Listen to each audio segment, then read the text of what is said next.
My video stays on forever. It's hilarious. What's up, everyone? How we doing? What's good? What's good? Welcome, Twitch U.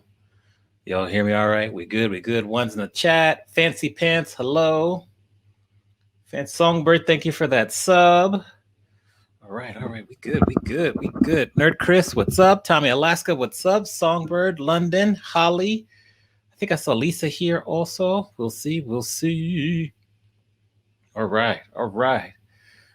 Welcome. If you're new here, this is what's called office hours. So open Q&A. We just say hello and get ready for our guests to arrive.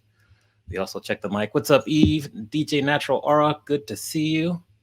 All right. Hello, Laney. It's Sarcastic. Good to see you also. I'm still watching my little as well sayings. I've been doing well. I've been doing well. All right. All right. Kitty Bradshaw's in the building. Congrats to Kitty for getting affiliate. I think that was a couple of days ago, right, Kitty? So throw up your new emotes. Celebrate. We celebrate you. All right. What's up, Lisa the X? How we doing? How we doing? All right. All right. Just let people come in.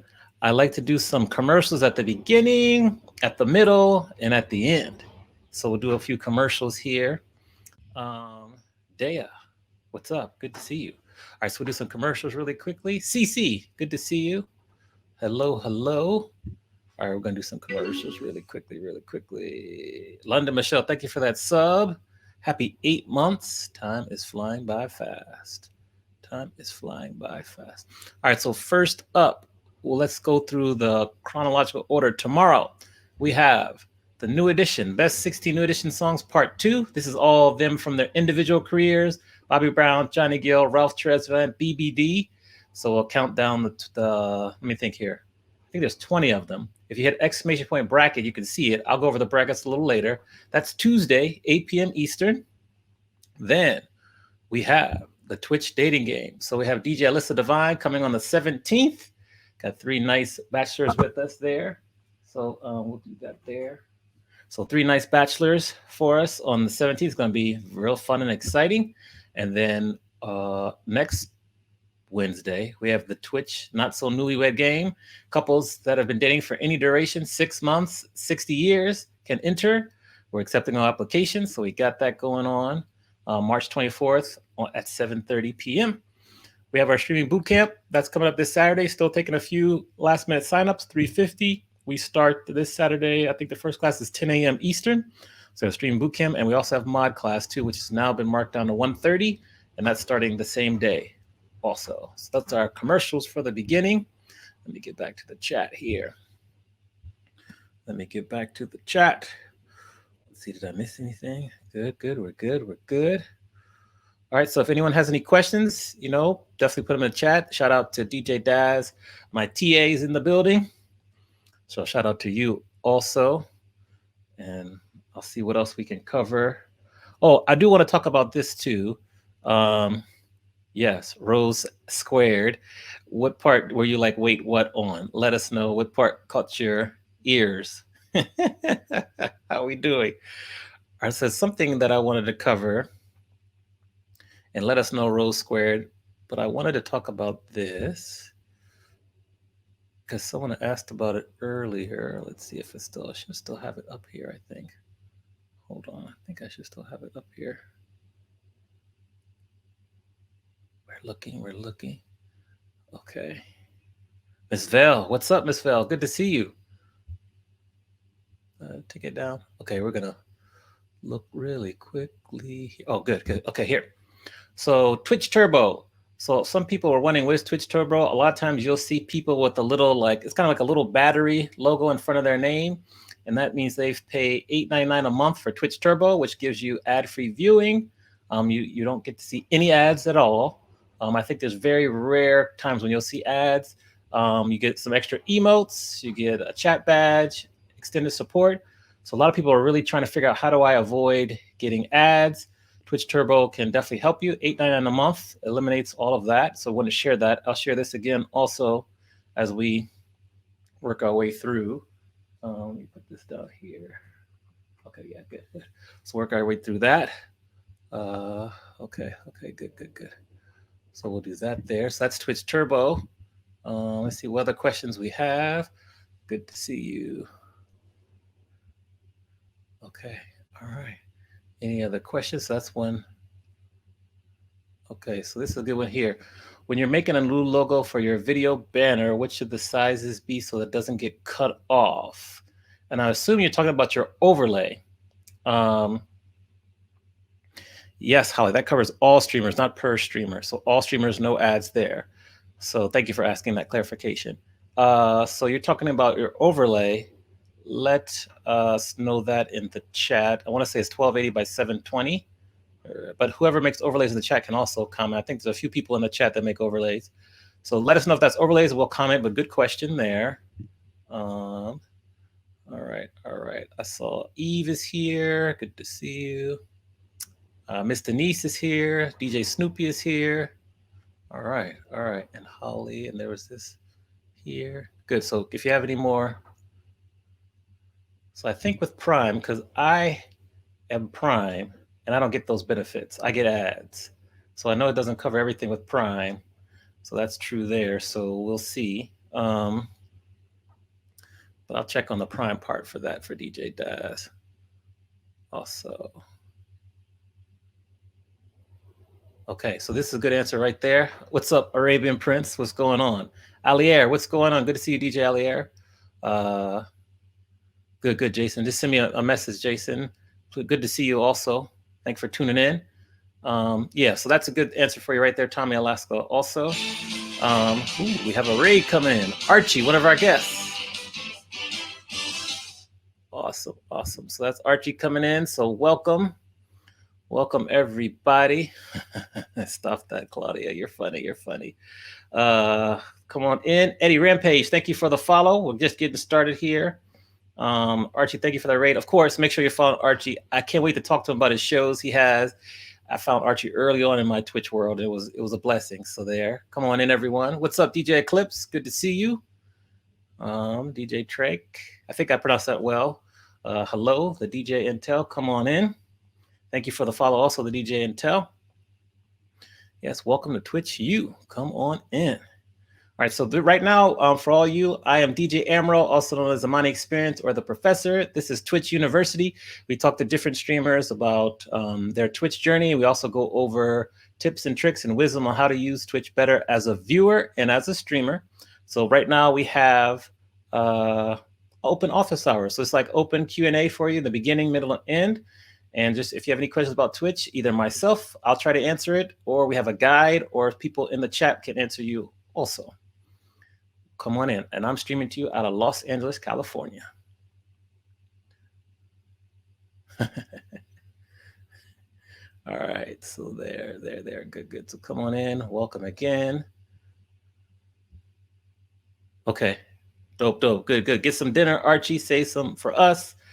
Oh, yeah. D-Man is in the building. So if you didn't know, Archie and D-Man are battling. I believe it's on Thursday. I think it's Thursday. They're battling. So we'll talk about that when we get into it. CC, thank you for the host. Zaldi, what's up? Good to see you. Thank you for coming through. Christina, thank you for the host. Friday's the battle. All right, Friday's the battle. Had a little promoter in there. Good. What's up, D-Man? All right, so open. Thank you, cool DJ Frank. Welcome. Happy Monday. Thank you for the bits. What other questions? So we asked those questions about that. Also, I wanted to share some news that Kevin, the party rocker Kev G, I'll read you what he sent me, because he sent me some good information. He was our guest last week. Let me make this bigger. Okay. So what he said was,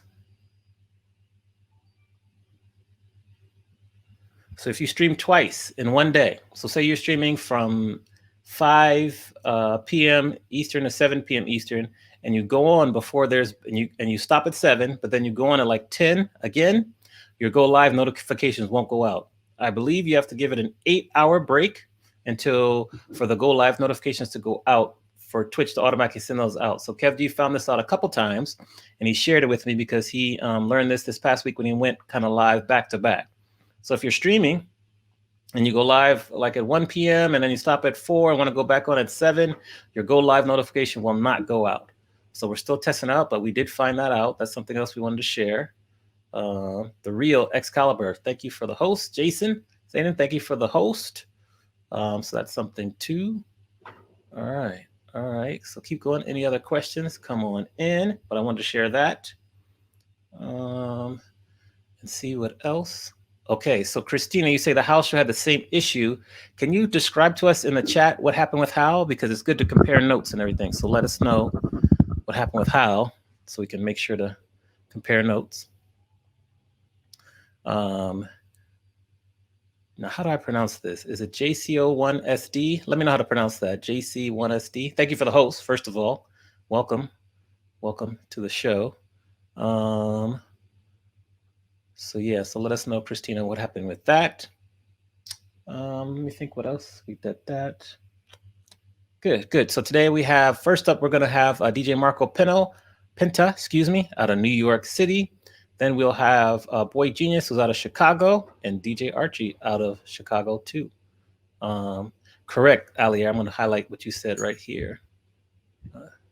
JC1. Okay, thank you for sharing that. Welcome. Good to see you.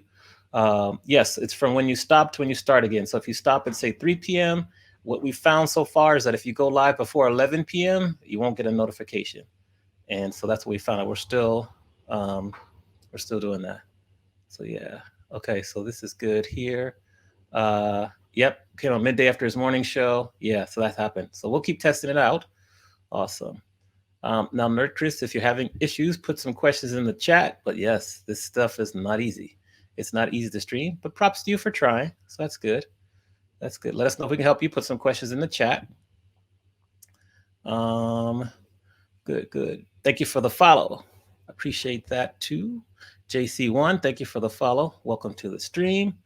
Also, if you're new to Twitch or new to the chat, we have a couple guides. We have a guide for viewers, which we're going to update, I think, the next week, because there's some things I need to add. And we have a guide for mods too. So you'll see those links pop up.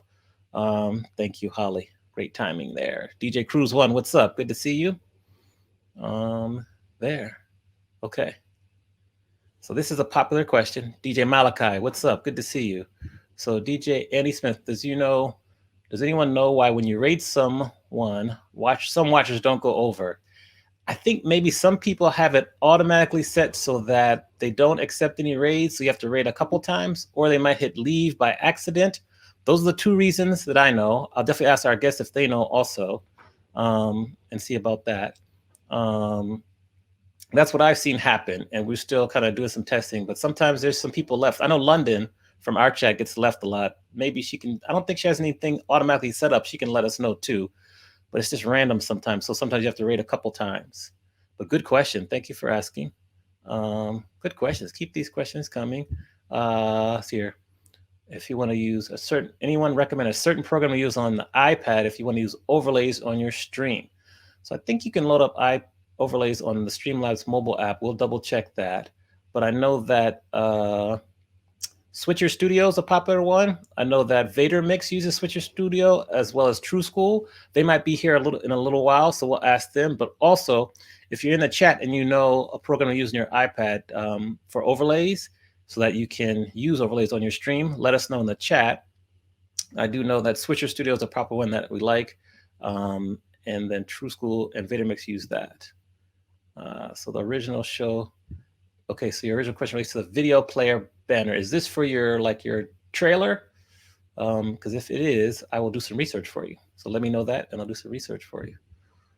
Okay, all right. Kane 1, hello.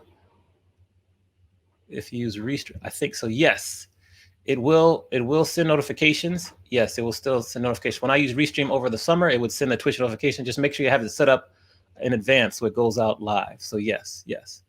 Good question there. Yes, it will be archived. All Twitch universities are archived on my channel, so you can watch them. There's also a collection, so you can watch them all there. So you can definitely come back and tune in and watch it too. Very good questions. Hello, Tanya, California. Hello, Tanya, California. Good to see you. D-Man, I reviewed this last week. Thank you for the tip. I reviewed this last week and logged it in. So we talked about that too. Good. Yes. So thank you for that tip. I shouted you out. And then Streamlabs Mobile has overlays. So this is good. This confirmed. The Fine Tuner, thank you for the follow. Welcome to Twitch University. Thank you. Here. Okay, so no, this is displayed on the player when your channel is offline. Okay.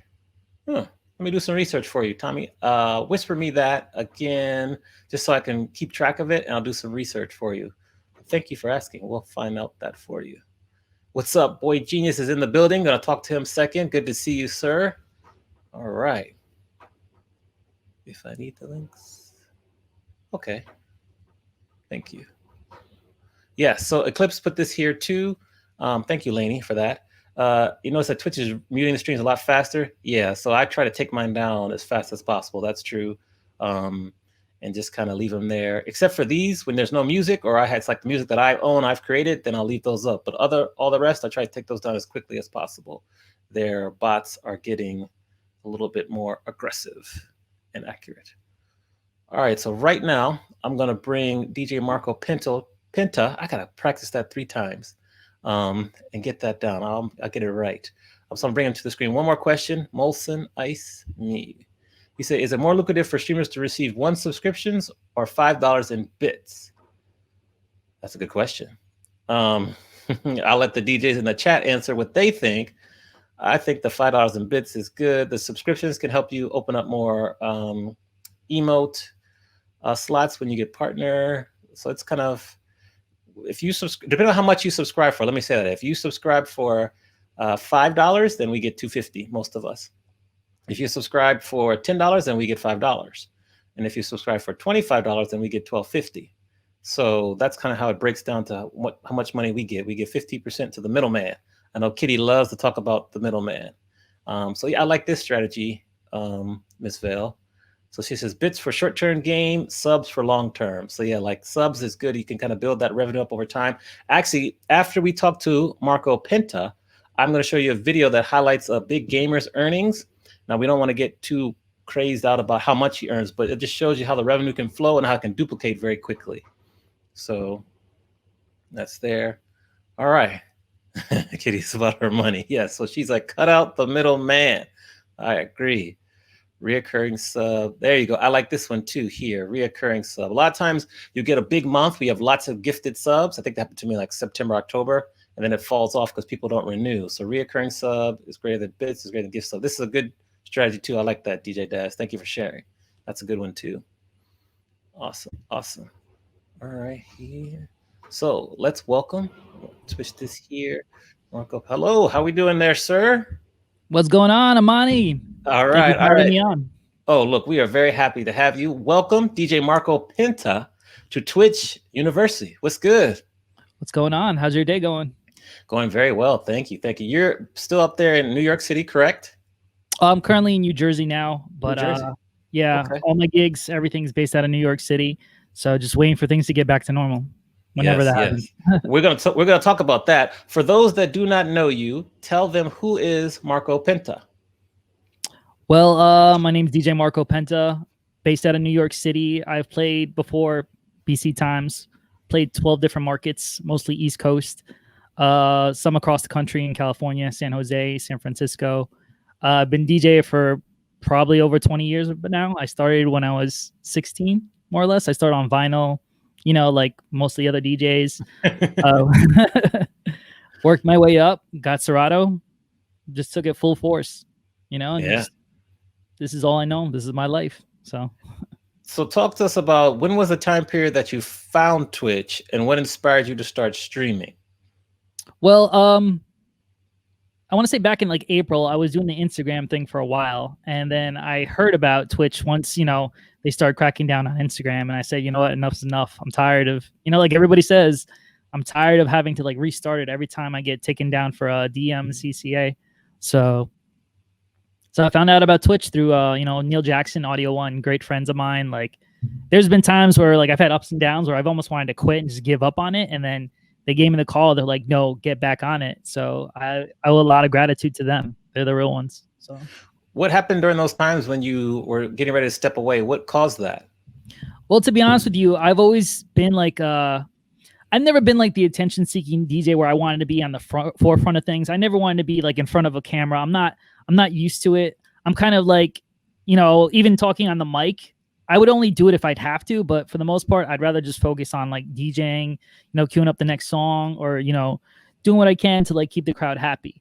So you're thrown into Twitch, and now you got to learn like how to use camera angles, camera work, how to connect microphones, how to speak to people, how to get comfortable with conversation, that, and just building the community. It's just like a whole other experience. But you know what? I love it so far, and Yeah.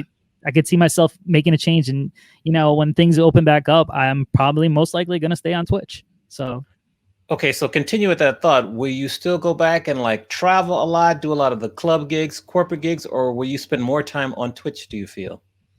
Honestly, the way it's looking, I'm probably going to spend more time on Twitch for now.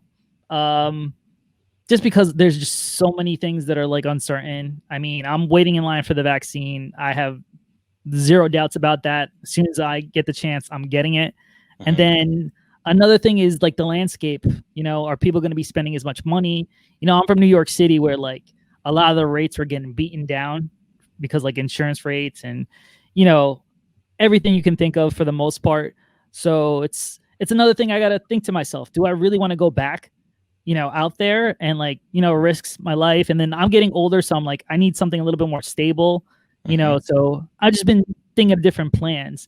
Not only that, like, I know the rates are going to drop. I know people are going to be competitive about it, because some people like they need the money.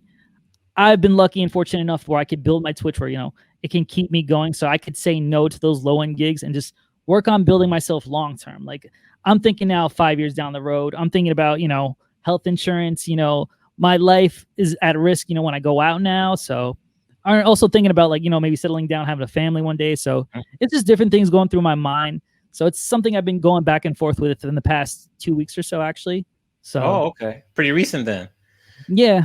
So because, I mean, now we're starting to get calls where people are like, hey, are you ready to go back to work? Have you been vaccinated? Negotiations are starting to go on. So it's a lot. So you just, there's a light at the end of the tunnel, but we're still not there yet. And we still got to be careful. And, we have a chance now because everybody's starting at zero to build it back up from the bottom. And I think we should do it better. Things are getting kind of like stale towards the end, like right before the pandemic. So I feel as a DJ and in the DJ community, we can come together and just do things a lot better, protect each other, look out for each other, be less cutthroat, Yeah. Overall, just help each other out. So what are some specific actions that we like in the DJ community can do better? How can we do better as a community as we're coming out of this? I think we got to learn that not everybody's a competition. I mean, as much as like it seems like the meals are meager and like the gigs are meager, this, especially with Twitch, it opens up like another avenue. There's plenty of ways. There's plenty of gigs, plenty of events, plenty of money to go around that, we can help each other out. You don't always have to say yes to everything, always have a backup plan, make sure there's food on the table. Don't shame others, instead reach out to them in a private message, not necessarily on, social media like a lot of people like to do. Just directly, talk to them, be like, how can I help you out? Just that's basically what it is. And I feel like it's a shame that like a pandemic had to happen in order for this to happen, in order for people to like come together. But like fresh start, ground zero, let's do it better. Let's build it. Let's help each other out. So, and don't be afraid to say no. If you don't feel comfortable, if you don't feel safe, say no. If you feel that, you're being devalued, say no. I know it's tough. I know it's hard, but in the long run, it'll help us all out. So they say that saying no is a skill, and I agree with it too. So what's up, Sunshine? Good to see you. What has surprised you the most about joining Twitch and then your growth and kind of how your channel has evolved? What has surprised you the most? I mean, what has surprised me the most is the people who I'm meeting on Twitch. I don't know if I'd ever meet them like otherwise. There are so many different people from different parts of the country. I'm learning about, their lives. I'm learning about where they live, their interests, where they're coming from. They've been extremely generous too to like, support me, which I think is a blessing. I mean, I'm having like some of my viewers, they send me gifts. We throw birthday parties, sometimes we get together, we send them gifts. So it's just wild. Like, you usually don't get that sort of interaction when you do, like club events or bars. I mean, sometimes you do, but not as much. Mhm. So, and not so much even in the private event industry. It's usually like, hey, we had a great time. Thank you. We'll keep you in mind for another event. And then that's it. Yeah. So it's kind of like another way to be more social on Twitch, which I think is, it's amazing. Agree. Boy, Jeanius, thank you for the host. Looking forward to talking to you in a little bit. You have some really, really great tech tips for streamers on Twitch. And we have a wide audience here where it's not only DJs, we have some like lifestyle streamers. We have some people who do interview shows. When you're thinking, what are like the top 2 or 3 tips that you have for people when they start to stream on Twitch? Well, one really good tip that I actually just put a tutorial video up. I'll send it to you, Amani.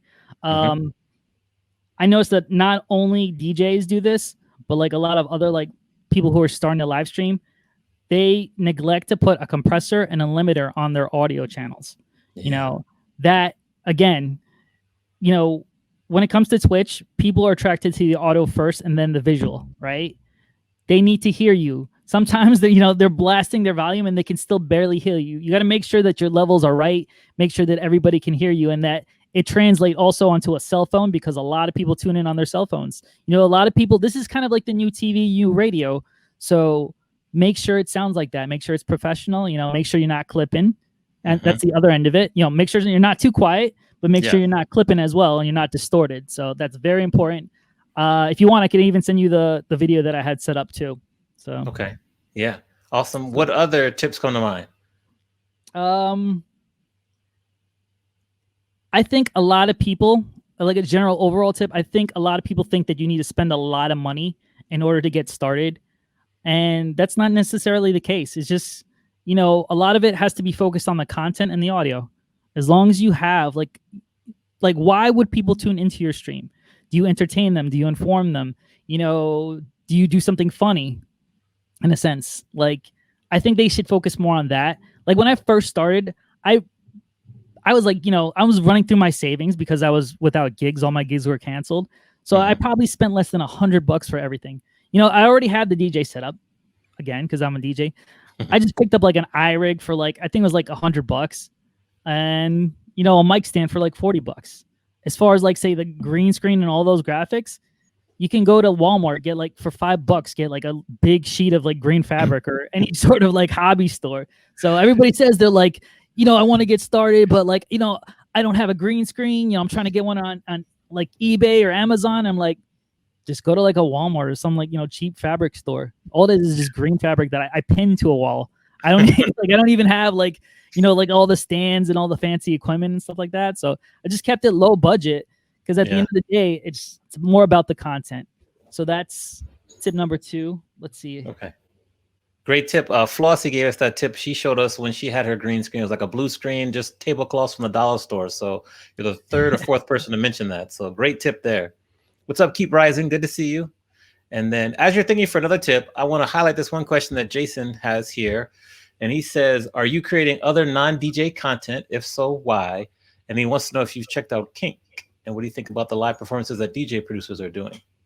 No, I have not checked out Kink, and I have no idea what that is. I'm sorry. But as far as non-DJ content, yes, I think that's extremely important. Just judging by the landscape, Twitch has told their partners that you're safe now, as long as you don't save any sort of clips, no VODs, like don't save your past episodes at all. And Twitch says you'll be okay. But, these record labels, they're getting hungry, and they're going to come after us eventually, until Twitch has to work something out with them. Now, I've heard both sides of the coin. I've heard from the record label side, because I used to work in the record label industry. They're saying that it's not really like, it's basically both sides don't want to come to the table and negotiate. So it's just like a back and forth. They don't really care about it as much, but things can change. I mean, if you look at YouTube, the way YouTube used to operate is, they would just to shut down everything, right? But now what they do is they just demonetize it. So if, YouTube is a way bigger platform run by Google. So if they did that, if the music industry did that to YouTube, just imagine what they can do to Twitch. So always have a backup plan. Always consider, other things other than DJing. I mean, I love DJing. That's what I do. That's my main focus. That's why I want my Twitch to be. But I do other things like, say, I'll play Among Us, just like a simple game that everybody can get involved with. I know Neil Jackson does IRLs. I'm going to do that once, I feel it's safe and I'm vaccinated. That's a great thing. You could do like road trips, go to parks and stuff like that. I do watch parties with like a lot of my viewers where we just saw Coming to America. So that was a fun thing. Right. Good. We as DJs, we have so many great stories. We have so many different like points of view that we went through, and we have personalities. We shouldn't just limit ourselves to DJing. You need to set up a plan where if that DJing got taken away from us on Twitch, and we still couldn't go out in real life, I could still hop on and, have an Among Us game, or, I could do something else as well. Content is key, and you never know when it can open you up to, maybe another career path if need be, or another supplemental income to help you out in case, again, if DJing doesn't work out. Yes. So I'm going to comment a couple of things. First of all, shout out DJ Alyssa Divine's in the building. DJ Darth Vader, what's up? Good to see you all. That's one of the reasons why I have this show, Twitch University, and also we started the dating game because I want to create content that's outside of like the music space just to give a good variety, and then also it can keep your channel going. So I agree 100% with that. So thank you for sharing that. Actually, to piggyback off that, another great tip is if we're getting muted or if our VRDs are getting muted, another workaround is you can record it in OBS. You can put it on a Mixcloud. You can keep that a subscription service or consider a Patreon. Because Patreon, I think they only take like less than 7% cut. So you could show so you could take, your past episodes and show it to your viewers that missed your stream. The only way to grow, like the best way to grow on Twitch, and that's another reason why I'm doing these tutorial videos, is cross-platform marketing. That is the best way to do it. Because if everything is muted on your stream, they can't hear what you do. But instead of you post a clip of it on Instagram with a link to your Twitch and what time you're at, then people will follow you when you're not online. Because when you're online, you only have a brief window for them to find you. But instead of, you're marketing on Twitter, YouTube, Facebook, whenever you can. Again, it's kind of hard to get around like, the DMCA takedowns. But if you do that, it's going to help you grow tremendously. You mentioned Patreon. I love Patreon.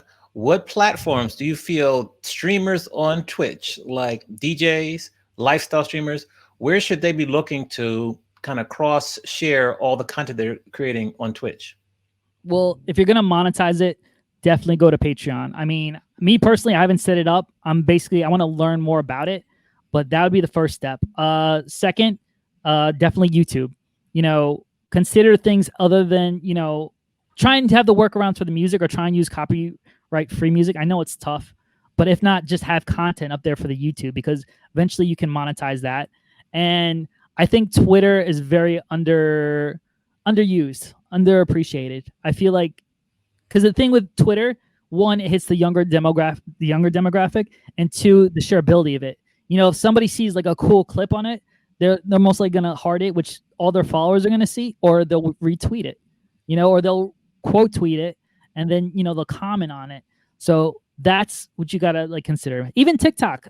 But like TikTok, me personally, I haven't mastered it yet. I'm still learning it. But TikTok is not a bad one either. And again, it's sort of music friendly in a sense. Like you're not likely to get that taken down as much as the other platforms that say like an Instagram or Facebook. So yeah, I agree. This is how I met Kitty Bradshaw. I was on Twitter like 12 years ago. So Twitter is definitely not dead. I agree with you there. And you're the first person that's mentioned Patreon on this show, and we've been doing this show since July. So props to you, because that's very powerful. So I'm glad you mentioned that. When you look at like Twitch, and you talked about it before, I love to ask all my guests about this because I love to hear different perspectives and talking about like kind of partner and growth. What are your goals for your channel in terms of growth? As far in terms of growth, to be honest with you, just the consistent income. Other than that, like, it'll grow at its own pace. I feel like a lot of us are rushing to get partner.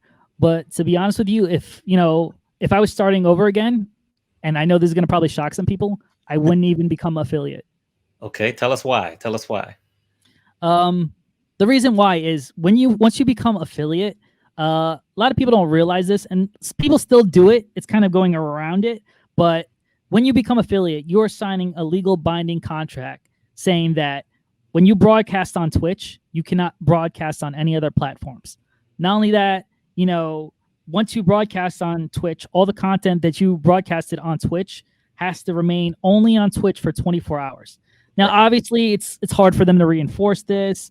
I mean, they could if they want to, but people don't realize there's a lot of power in multi-streaming. So, streaming. I saw that you're streaming this on Twitter, which is great. So streaming it on multiple platforms. And even though there's programs that merge the chat, because a lot of arguments are, well, if I'm streaming on Twitch, I can't see what people are saying on Facebook or on Twitter, this and that. There's programs to take care of all of that. Not only that, once you become affiliate, they start showing ads on your channel, so you're being put at a disadvantage. That's stopping you from growing, because when somebody goes to your channel and they see an ad, they're going to go somewhere else most of the time. So that's why you'll see, like, when people raid, you'll see the numbers drop, because if they're not subscribed to you, they're going to see an ad. So then, that, and I guess just focus more and more content that, you can put out on multiple platforms and monetize it. Subs are one thing, Oh, that's another thing too I want to go over. Sorry if, go ahead. Go ahead. That's why you're here. That's why you're here. It's just a lot of information. I think also when you become affiliate, you got to realize a sub, that's 50% of, income somebody was going to give to you. So say if I have $25, I want to give to you, Amani, right? Some people, they'll gift the 5 subs. That's $25, right? You'll only get $12.50 from that. Correct. I'd rather, I think it's better off that I would have just, PayPal or Cash Apped you or Venmo'd you the $25. So we're losing half of our income by becoming an affiliate anyway. If you're a small streamer and you're not an affiliate, then what you can do is you can get that money straight to you. Just post up the image. Some people just will do it anyway. They want to see streamers grow. There's a lot of people that will support you. Also, we got to, not necessarily focus on DJs. There's a whole world out there. You could focus on gamers, variety streamers, all these different like shows and stuff. So that's one thing. Just know the different payouts. Somebody had asked about the bits before, right? Correct. So now 100 bits is $1, right? But what people don't realize is they charge the user like $1.40, and I think it's a little bit more on your cell phone. Much more on the cell phone, yes. So exactly. So now that's like 30 to 40% we're losing, even though we get, 100% of the bits. Now the bits are better than the subs, obviously. And then now you just went over the gifted subs. Right. The only way you're going to get a benefit out of the subs and the gifted subs is, and who asked me before? Sorry, I forgot your name. I just blanked. Kitty Bradshaw, right? Okay. She asked me today to cover this. So now, as a streamer, you have the option to email every single one of your subs, right? What you do is you go to Creator Dashboard, you go to your Insights, Channel Analytics, and if you scroll down to the right-hand side where it says, how many subscribers do I have today? There's like a purple button on the right-hand side that'll say, send email to my subs. This is the only powerful thing when it comes to subs. I mean, I don't want to say the only one, because you do get emotes and you do see ad-free reviewing, but this is very powerful. If you are like a producer, you can use that to email everybody. And this goes to all affiliates, not just the partners. You can email like your newest song. You can email like, your newest clothing that you put out. You can email like your latest mix that you put out. That is the powerful way. That's the way to leverage it. And now if you can, try and get people's emails or try and convert them over to like a Mixcloud, YouTube, or Instagram, because again, this is great as it is, but you got to plan for if, it gets taken away from us. Right. No. Yeah. So just, Yep. Yeah, there's sites that can help you. You can actually download the list of your subscribers. There's sites that let you know how many. So great tips. DJ Mook 414, thank you for the follow. NYC Dope, what's up? Thank you for 8 months. So I agree. Darth Vader also said, let me highlight what he said, but that email function, do not abuse it. Like I try to send one a day and maybe one on the weekend if I'm not streaming, if that, but don't abuse it. So I agree with you there. What advice do you give? Because I know you have a lot of people that come to you for advice about streaming. What should they do? how do they keep their mindset up like right on Twitch, because it can get to you really quickly. What kind of wisdom do you share with them based on what you've learned? I mean, the first thing I would say is burnout exists. It's not a matter of will you get it, because you definitely will get burnt out. It's when you're going to get it and how you're going to deal with it. You know, sometimes people get wrapped up in the numbers, which is another thing. Yeah, me myself, I'm guilty of it. That's part of the reason why I kind of got burnt out at first, because I wasn't seeing the growth that I wanted.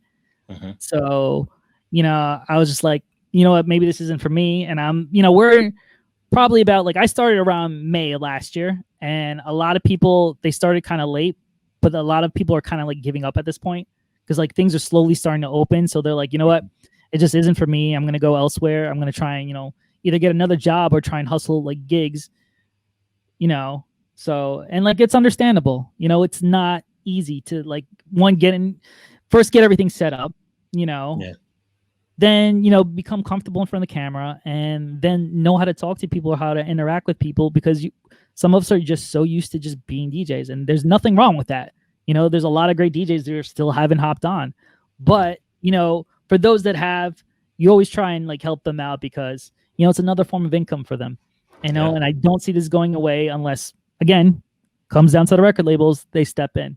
So yeah, I don't think it'll go away. I think the only challenge is the recording part. Like the live public performance, I think that's an easier road to navigate. I think it's the recordings that comes into the challenges.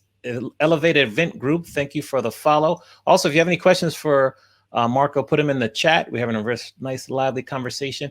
Technology. I always love to ask about technology because we're a bunch of nerds up in here. What is the one piece of tech that you may have acquired for under $100 since you started streaming that you can now no longer live without? I mean, this kind of goes hand in hand with my camera, but honestly, I literally got a cheap Amazon capture card for like 20 bucks. 20 bucks. A lot of people, they go crazy. You know, they get the Elgato Cam Link, which is what, like $400, $200 to $400, depending on which one you get. $20 one on Amazon. Haven't had a problem since, you know. Luckily, knock on wood, I'm using a Sony a6000 that I got before shutdown. Like I bought it used, you know, and that's another thing too. If it works, you know, try and get something used. There's a lot of people that need the cash, and if you have it and you don't want to spend a lot, there you go, help them out. Yes. So, yes, I have the Sony a6000 also, and I love it. And I got it like a week or two after shutdown, but it was like on sale for like $150 off at Best Buy or whatever. So I got a pretty decent deal for that time period. So yeah. DJ DLem06 New York, thank you for the host. When you look at where Twitch is going, and I love how you mentioned about creating content outside, and you also talked about where you see this 3 to 5 years. How can Twitch be a part of your recurring revenue streams moving forward when the world opens up? What are some ways that it can happen? As far as like, say, online and also on like in person? Like both. Right. Would you stream both? Would you come home, stream after? Talk us about kind of what you're thinking of doing. I mean, I've toyed with the idea, and I've talked to my viewers, and I said, hey guys, you know, things are opening back up, so I might not do a Friday night or Saturday night if I have a gig. You know, would you guys be interested in seeing me live stream for my gig? And a lot of them say yes, but I feel like that's not necessarily going to be the case. Like I've seen like other people do like the live streams, like live broadcasts from the club, because like they're in cities where things have been open, and it just wasn't the same. You know, I could be wrong, but you know, just that interaction isn't there. Plus, you know, people are sending, you know, giving you bits or giving you subs or giving you money. You kind of want to say thank you to them, and you're not always going to want to be running back to your phone and saying that. But I mean, I've gotten a lot of like private event offers off of this, so that helps. You know, I'm looking towards brand sponsorships, because, you know, subs, they can only go so far, and eventually you want to take the funding that you get, like the burden off your viewers, and put it more on, say, a brand. Because, you know, at the end of the day, it matters like how many impressions you're getting.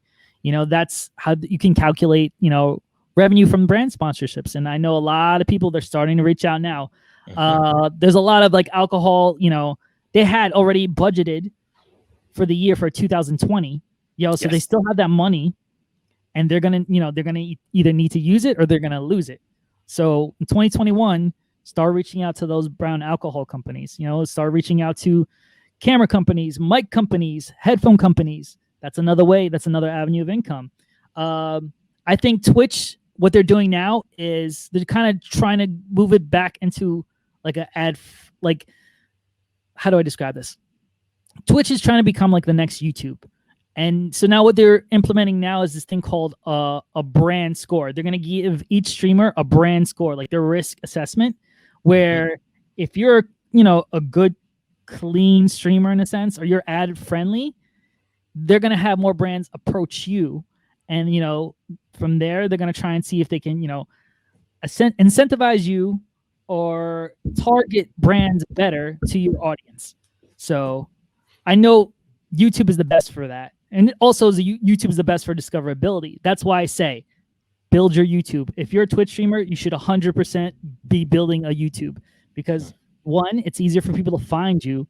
2, it's easier for people who they think or the algorithm thinks might like you to find you. So, and 3, eventually you can get to that threshold where you could start making side income from YouTube. So again, we like to think of it as whatever I make on Twitch, I make on Twitch. But in reality is, there are bookers who are tuning into my streams and other people's streams as well. There's people who, potential private event clients. There's brands tuning in. Like, there's a lot of people who, things still ain't open, or they're still in the process of working on things, and you never know who can be in. So yeah. I mean, so Kitty, who's here, she also talked about this too, talking about the different ways of monetizing outside Twitch. You're the second person in like 3 weeks to speak about it. It's like, that's a sign. And I really believe that sponsorships, we're working on a couple of sponsors for the dating game and the newlywed game. Like, that's a way for you to cut out the middleman and keep that money. You've worked with lots of brands in your career. Any advice for some of us that might be a little new with working with brands in terms of approaching them and at least starting the conversation? To be honest with you, a lot of it came through word of mouth. Just treat everybody, like as a friend.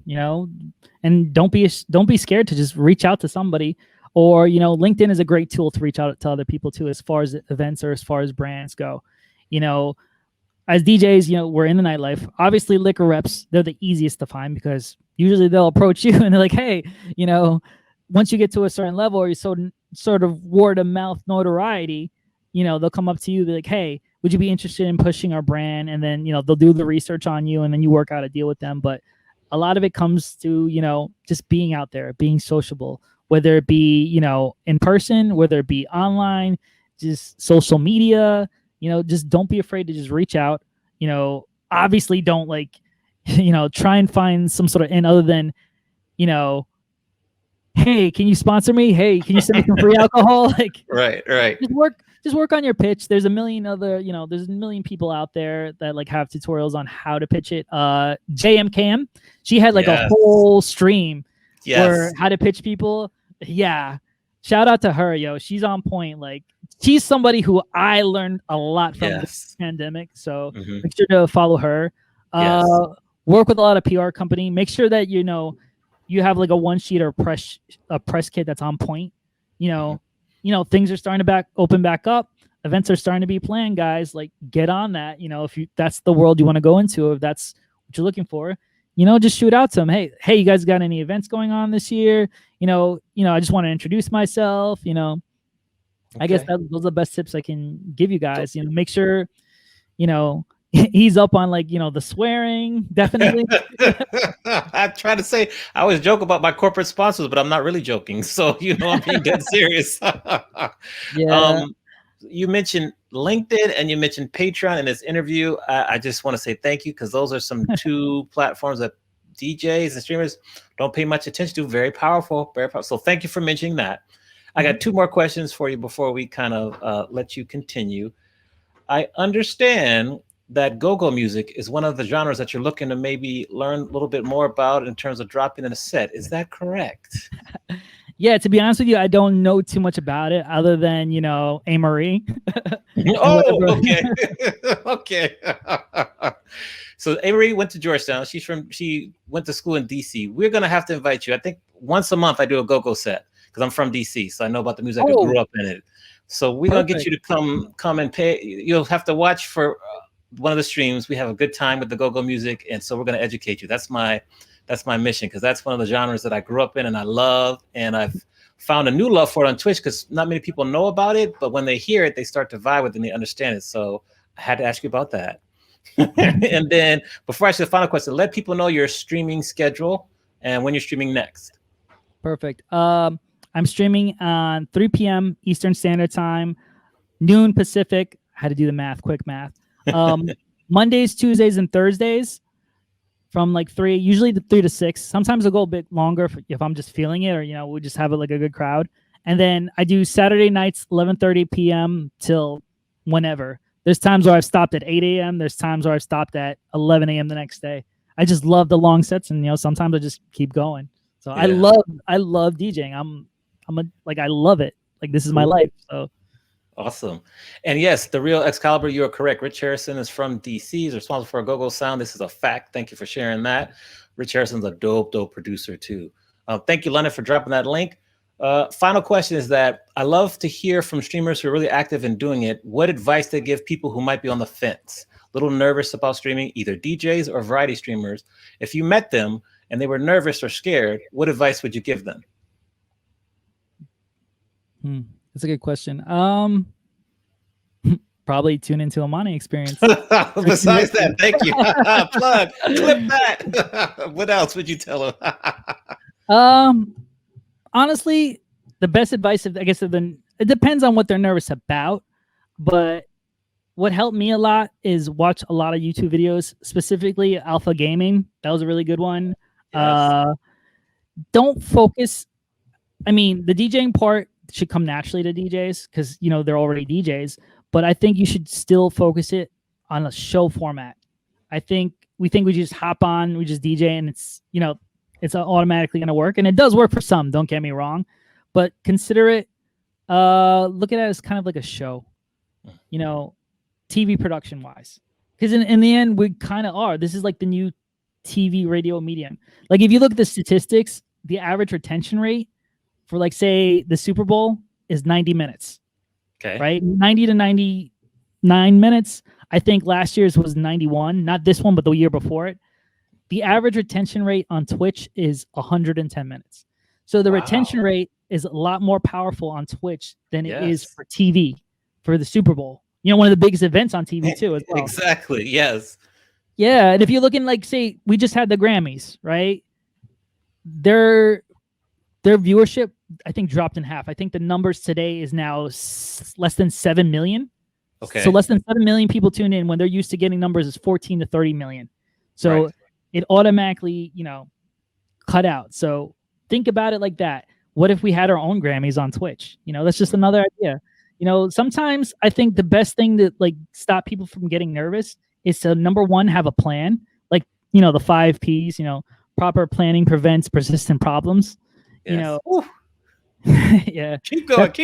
That's what they taught me in my, like, because I went for audio production. I went to school for it, and, like, that's what all my teachers stressed. Like, if you properly plan, there's less chance of you being nervous. Or, you know, I guess another, you know, a good tip would be, like, start a dummy account. You know, one that, you know, people are barely going to see. You know, you don't have to broadcast, you know, on your social media, yo, catch me on Twitch on this. No, just start off on the dummy account. Get comfortable. Make sure your sound's on point. Make sure your camera's on point. Your lighting. Make sure everything's on point. And then from there, when you feel comfortable enough, then go in. You don't necessarily have to rush into things. It's not a race. A lot of people treated it like a race. But, you know, just plan and go from there. And if you need help, reach out to people. There's a ton of people that will help you out.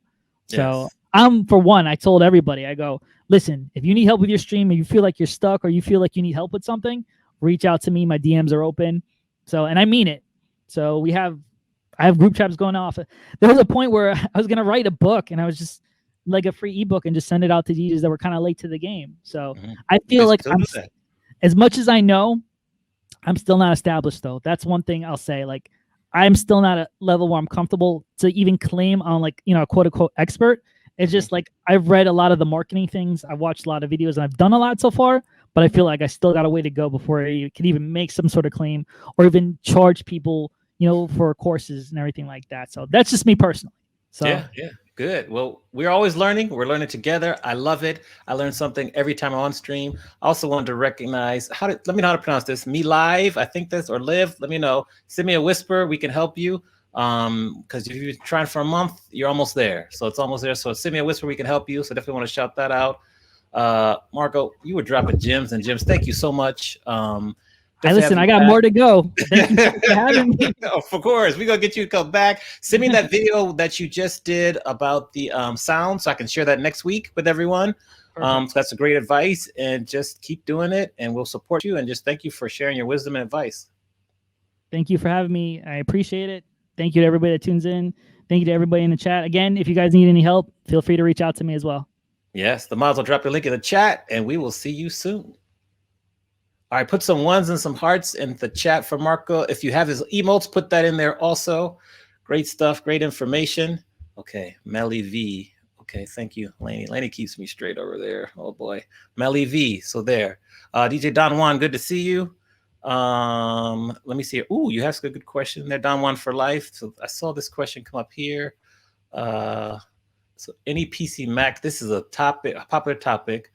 DJ Daz might have some for you. We'll see what people say in the chat because this is a popular topic.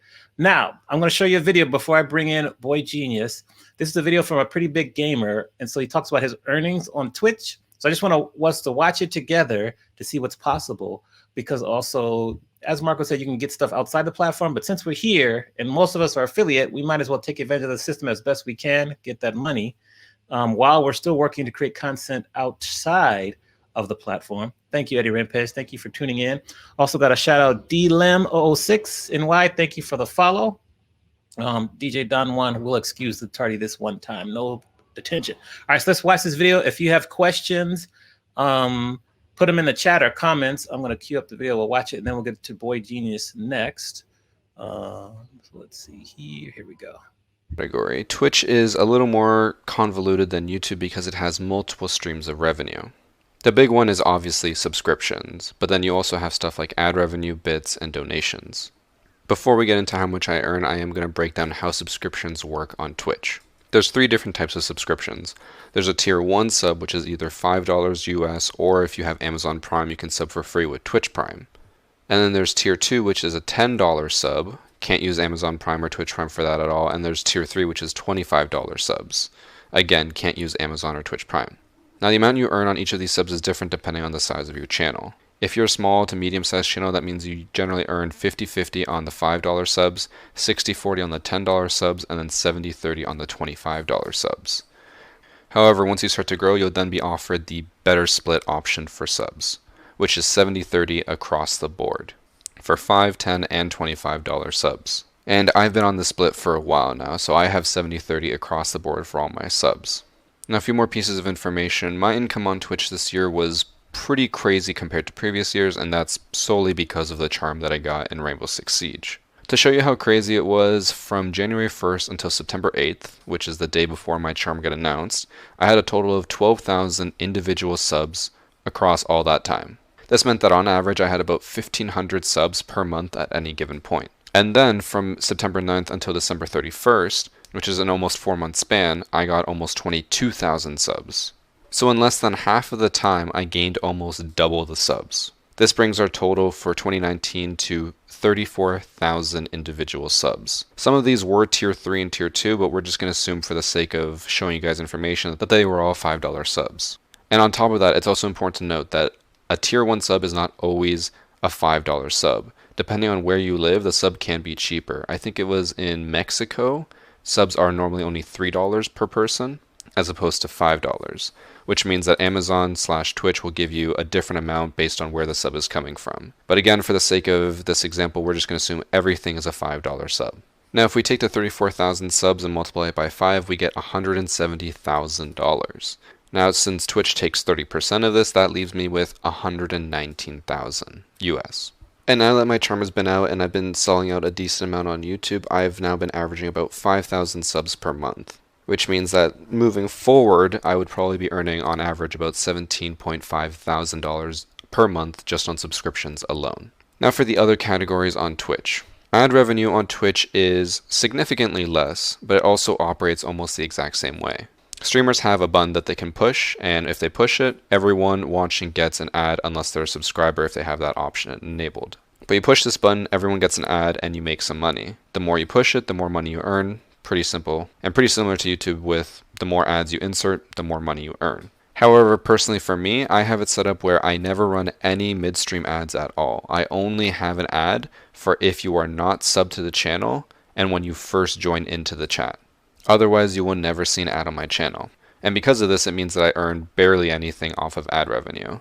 For the most part, I'll earn barely $300 per month on ad revenue on Twitch. So this is not at all a major factor for me when I'm considering income. Now, as far as bits and donations go, it's roughly in the same ballpark, sometimes anywhere between $300 to $500 per month. So as you can see, subs make up the gigantic majority of my income on Twitch. And I prefer people to subscribe as opposed to donate or give bits or watch ads, because when you subscribe, you actually get a benefit out of it. For those who don't know, when people do subscribe to a Twitch channel, you get a little badge next to your name, you get emotes that you can use anywhere on Twitch, and you get an ad-free viewing experience. Meanwhile, when you donate, give bits, or watch ads, you don't really get anything out of it other than maybe having your name pop up on the screen and me saying thank you. And now that covers Twitch. But before we get into sponsors, All right, so there's a couple comments on the video. I show this video because I want everyone, all of us, to see what is possible. I think there's a bunch of DJs that are up over 5 to maybe 6,000 subscribers, so it's possible. But that was a gamer. Someone asked what a charm was, and I think it's a special, something with the gaming, special weapon they get. I think it was something special. So that's what that was.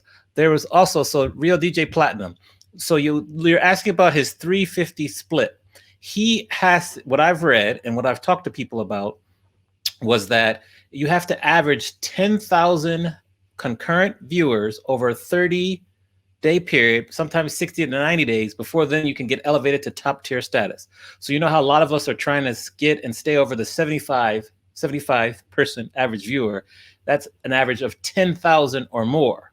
So that's the one thing about how you get to that larger category right there. This is also true right there. Here, partners do get a bigger ad cut. I'll send the video too, and we can watch. You could actually watch the video on the replay. But yeah, it's a lot. But just how Marco Penta said, the first section of this video is talking about YouTube and how much he makes on YouTube. He makes more on YouTube than he does on Twitch for the same thing, because he'll record his streams, put them on YouTube, monetize it. So he makes more on YouTube. I think he made like 100-some thousand on 100-some thousand on Twitch, but he made almost double that on YouTube. And so just what Marco said. And then he talked about sponsorship also, which maybe I'll play that part next week because it's a long video. So I want to do that. Vader Mix, what's good? Good to see you, sir. Thank you for that 7-month sub. Thank you very much. Appreciate that. That's a lot of viewers, yes. And then DJ Gravity 1, what's up? Good day. We can all dream, Citizen Richard. What's up, Citizen Richard? So yeah, and this is true too. It's I've heard other people, especially people in Australia and the UK and Mexico, talk about this, and Brazil. They've talked about this also. So yeah. So this person, it was Varsity Gaming. He's like youtube.com/Varsity Gaming. I think it's his. I'll look it up and put it in the chat for you. Keep rising. But I just show you that video just so you can all see, we can all see what's possible, and there's ways to work this system. There is. All right. Good. What's up, Ty Alexander? Good to see you.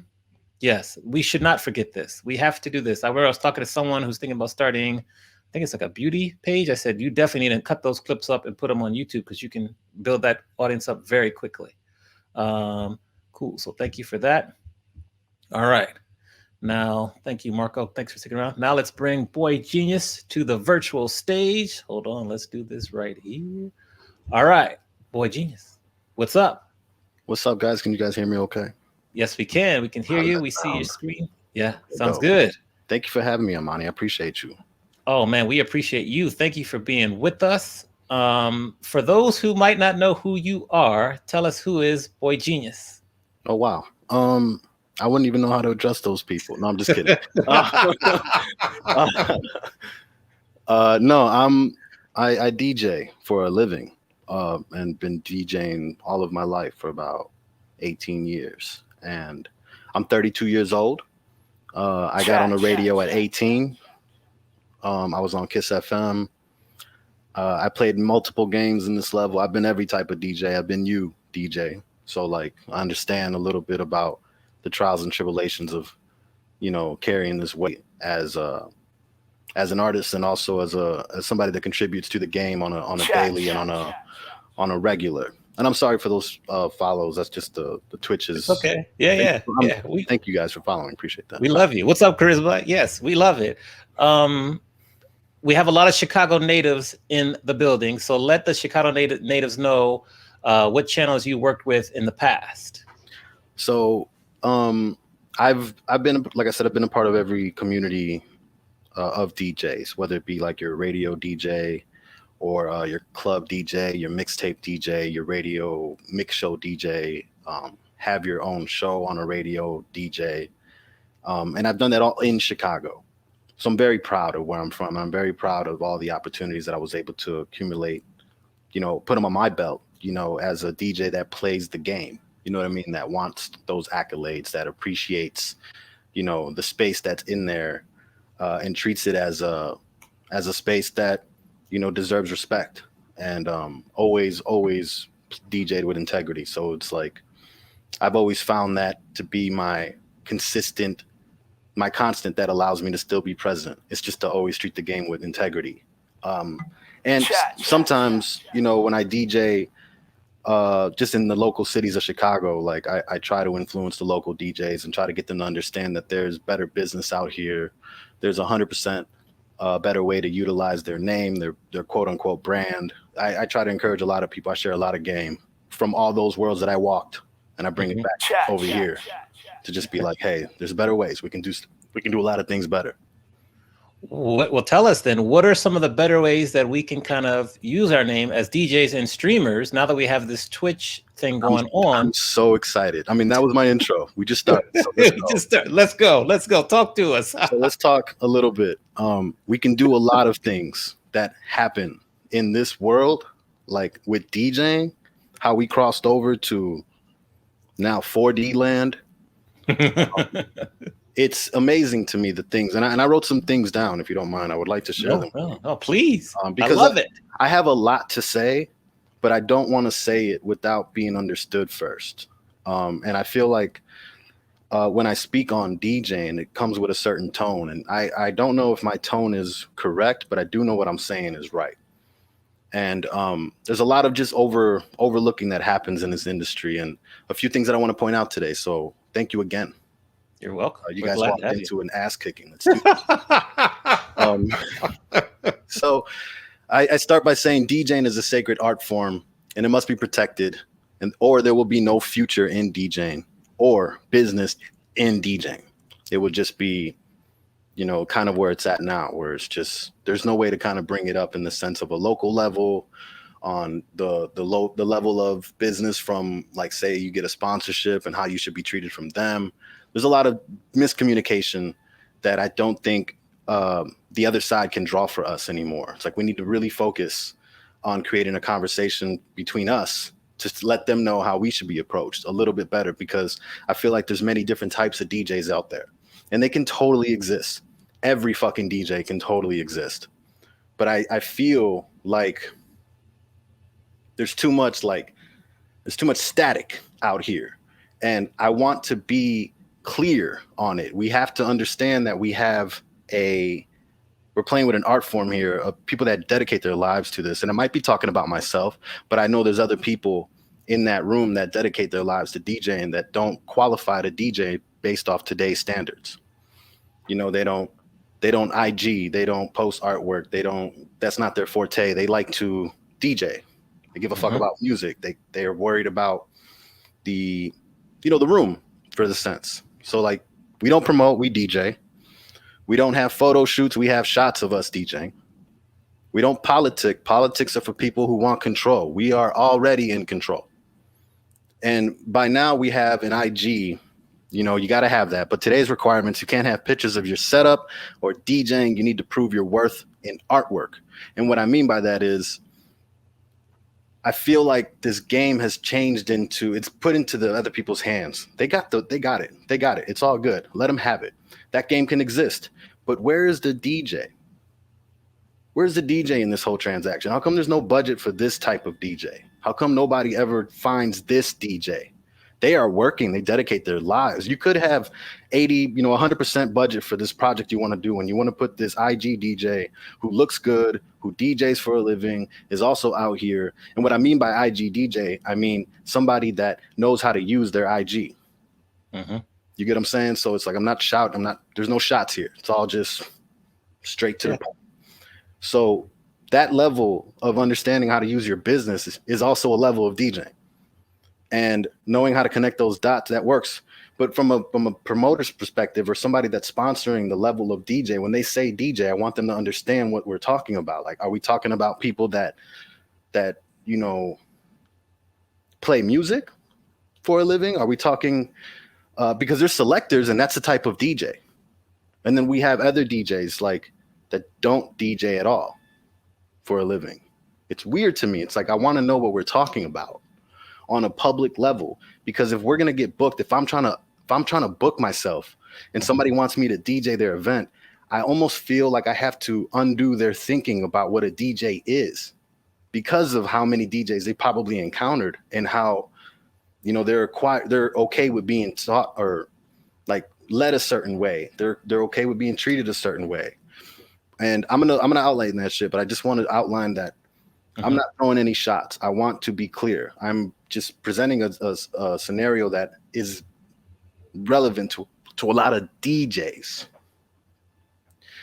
And you don't have to learn you don't got to scratch. You don't got to be that type of DJ. But let's also talk about that. Let's talk about how DJs that scratch get written off because of their skill level. Some of these well-rounded DJs are sitting at home, not DJing, not because of the pandemic, not only because of that, but because of the game is just, nobody wants a DJ. And I feel like that right there is I want to bring that up because scratch DJs get the axe in most cases, because they get the negative tone of like, he can't rock my party, he's a scratch DJ, or he's a battle DJ.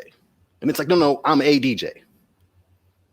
You can't do those things. Say you don't do those things. Don't write me off. Don't say that those things can't exist. Don't say that I don't exist. Don't say that my friends don't exist. Like, we care about these things and we rock parties on a level. And I think that type of shit right there is what I've been thinking about lately.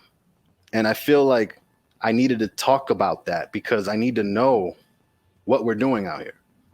Because there's so many opportunities. You can do so many things now with DJing. I want DJs to take control of that shit right now. Like, we can fix this by just being present. And I feel so many ways about this, like so many ways. And I say it with a heavy, heavy heart because I know how people can take this. And I understand the weight of what I'm saying. I want everyone to know that I'm prepared to see it through.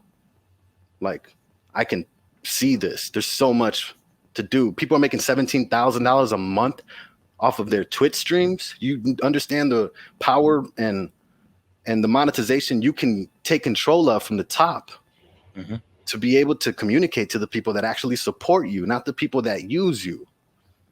And it's like, there's so many ways to utilize this platform. I'm gonna send you what I wrote down because I don't really want to read it. I feel like not for a public stand. Now that I looked at it again, and after I started talking, I would like for you to read it, and just, we can talk about that privately, separately. But I do want to add to that point of how the DJ doesn't really exist in today's atmosphere, like the qualifications, like how I put up a tweet that said, in response to other tweets, I said something like, if your DJ doesn't 2-click, then I'm never checking for you. Because I don't ever want to criticize you. You're not on my radar to criticize. Like, you're a different DJ to me. I'm talking about this type of DJ. And that's what I'm saying. When I say DJ, people think, I feel the way I know DJ is the way it also can exist. Like, yeah, there's your DJ, but there's also ourself. Like, there's me, there's us. There's a lot of DJs I've seen hang it up because they don't want to play no more based off of that. And a lot of times, like, you don't want a DJ to work. You want me to work for you. And I have a problem with that too. It's like, make your choice on who you choose and to work for, is what I mean. From a DJ's perspective, you have to understand who you're working for and understand that the environment that you're in is, reflection on how you get treated in there. And I'm very conscious of what we're about to do. We're about to open up. Things are about to get a little bit, over here in Chicago, we're at 50% capacity. And things are moving in a way where people see the light. People are getting vaccinated. People are commuting, are doing events now a little bit, doing brunches, have moved forward as if nothing has changed. And I understand and respect it. It's business. Do what you got to do. But I feel like there's a better way to attack. And if you can see the logo right here I have for Caesar's Margaritas, the value of the DJ has changed. I'm on a monthly level now. It's not per gig. So it's like money has changed. The type of style of DJing I'm offering has changed. The way we communicate with our fans, everything has changed. So it's like we have to change our business aspects. We have to change our own value. We have to change our own outlook on what the value is. And if we understand our own value, I feel like we won't have to question what part of the game we own. And I want there to be an identification. Like, we need to understand this. This is the only serious thing I'm going to say out of this. I don't know if that was all serious. This is the only serious thing I'm going to say out of all this. All right, go ahead. We need a new name for people that DJ that don't know how to DJ. Like, that don't DJ. What I mean by that is you don't play the DJ game. You don't have a Mixcloud. You don't have a SoundCloud. You don't have a Bandcamp. You don't have the vitals that, get you visibility in the DJ game. You don't have those.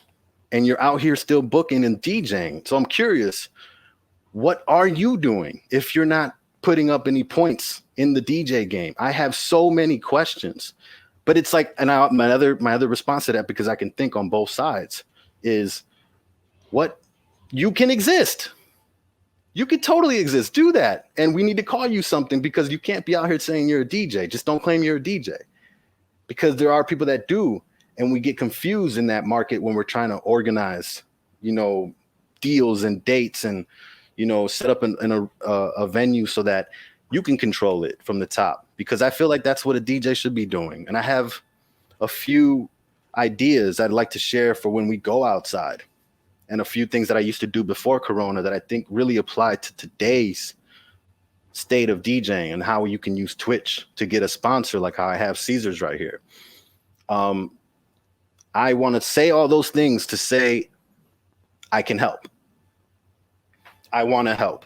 I want to help everybody understand that we can all exist. But you got to understand the DJ is left out of the whole place. And the chips, the people that with chips, the people that are champions, the people that are legends, they don't see this. I don't have a chip, Amani. I don't have any rings. I have a few belts, but I'm not a champion DJ. I don't see it from that side. I don't get booked across the country. I have to create a lot of my own spaces.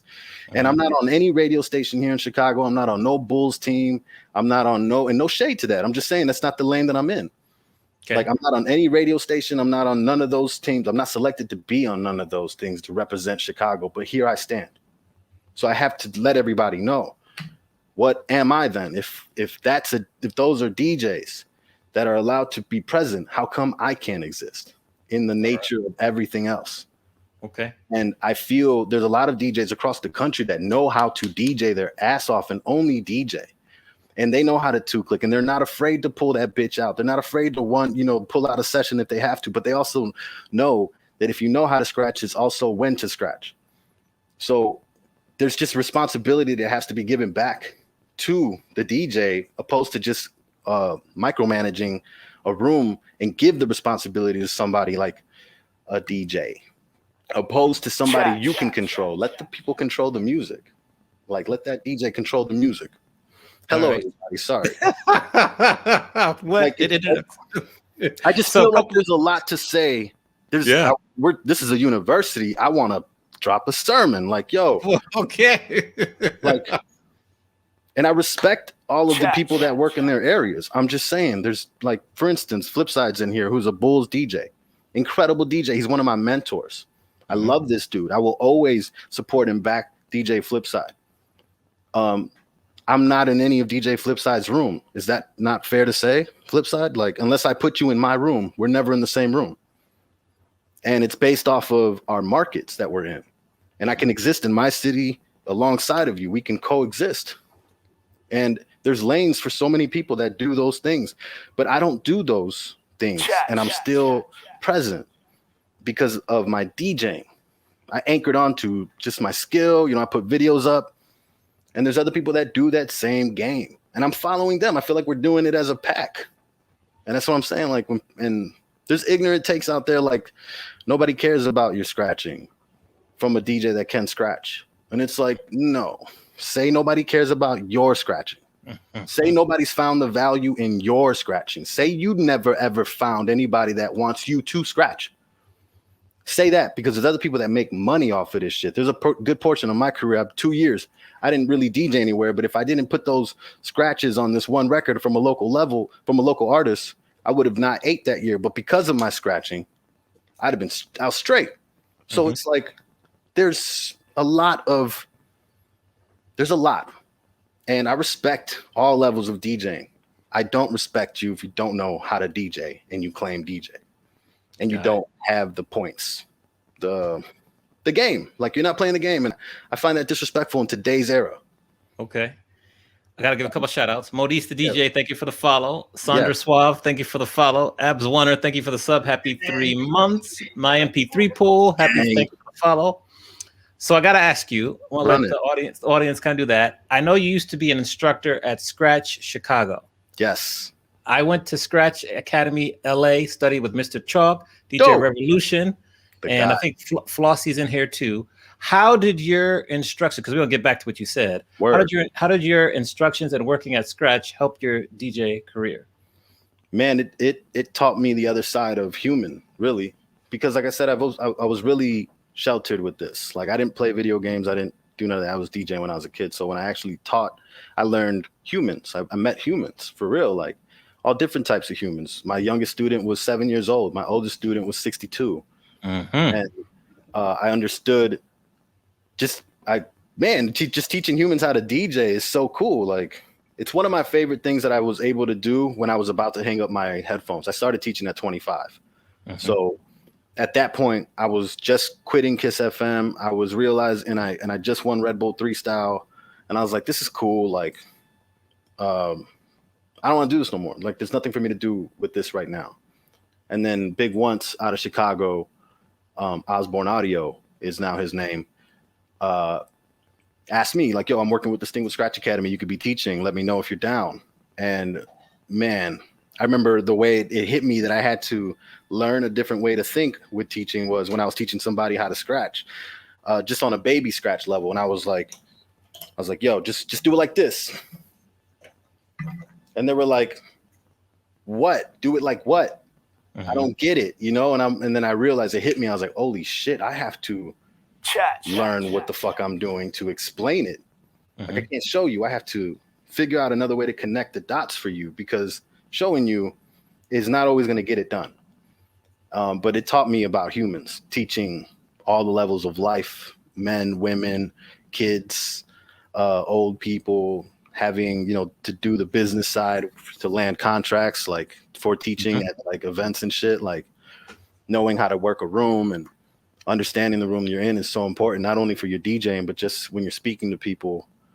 And I mean, I learned a lot. I feel like I taught some, but I learned a lot. Okay. Through humans.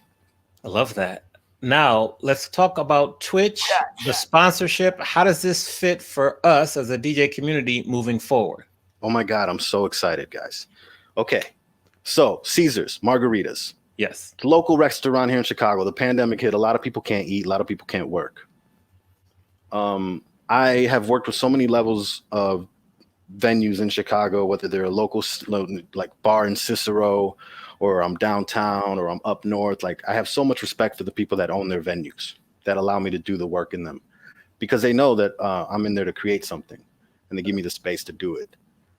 So I work in very specific spots. I don't really participate in the big areas. But Caesar Chicago, his name is Israel. one of my good supporters. Like he's been supporting me for the longest time. He would go to my party I used to throw in Chicago called These Are the Breaks. It was a Friday night hip hop sample dedicated party, only hip hop samples from 10 to 2 a.m. on Friday nights in Chicago. And I did that for 2 years. And he would come out and support and just drop money at the bar. I'd be like, who the hell is this dude? You know what I mean? Like I finally have somebody that is interested in and knows how to deal business. Okay. You know, and I was interested in learning who he was because it was one of those things that I feel like I wanted to learn about. Like, so how do you just got money like that? You know what I mean? Like that was my question. And I'm like, oh, this dude owns this. He owns this. He owns this restaurant. He works with these people. He does all these things. And I'm like, wow, he would support me by buying tickets. Wouldn't ask me for nothing. Like he would just hit me up. Yo, what's up with that? Can I get the link? And I'd be like, yo, I'll put you on the list. He's like, no, don't worry about it. I got it. And it's different. You know what I mean? It's different when you communicate with somebody like that. So I'm curious. And this pandemic hit, I'm navigating through all this. I see the light. I'm like, oh my God, I need to be able to get up at this point, at this rate, because if I can't, like, I'm not making no money. And all my money ran out in like, any money that I had saved ran out in like November. So it's like, I'm in a point where I got to make a move, a serious move. And I found, you know, we're all doing our research on what computer we got to use and which, you know, what processor, what camera we got to have. All these things we're all trying to learn. You know, we're no longer just DJs anymore. And shout out to DJs on Twitch. I feel like that's the new crates, like carrying crates. If you were able to get up on Twitch and get it popping, you carried your crates. Salute to you. The shit is difficult. You know, but I feel when I was doing that, that real life party, These Are the Breaks, and I learned how to navigate business to land sponsorships to pay for me. And I would create a room that I would be in and the venue didn't have to pay me. Like I had a sponsorship. So I had Tangeray and Kettle One split my cost. So now Tangeray, and I guess what the deal was that I was technically under the way I wanted to control the room. I bought out the room every week, the $3,000 price tag to have that party in that room. Technically, so that I can have control of the graphics, I can have control of the DJs, I can start requesting budgets, pretty much made myself a manager in that space. I was successful at it for 2 years. I pulled out after we found out that they were on some racist bullshit, so we got out of there. And I kept the party with me, I kept everything, kept the ideology, kept the artwork, kept everything. And I realized that play still works. It still works. So I shared a version of that play with Caesar Chicago, and we created a budget in a way that I'm not getting paid in cash. Nobody's paying me nothing. Everything's going through Twitch.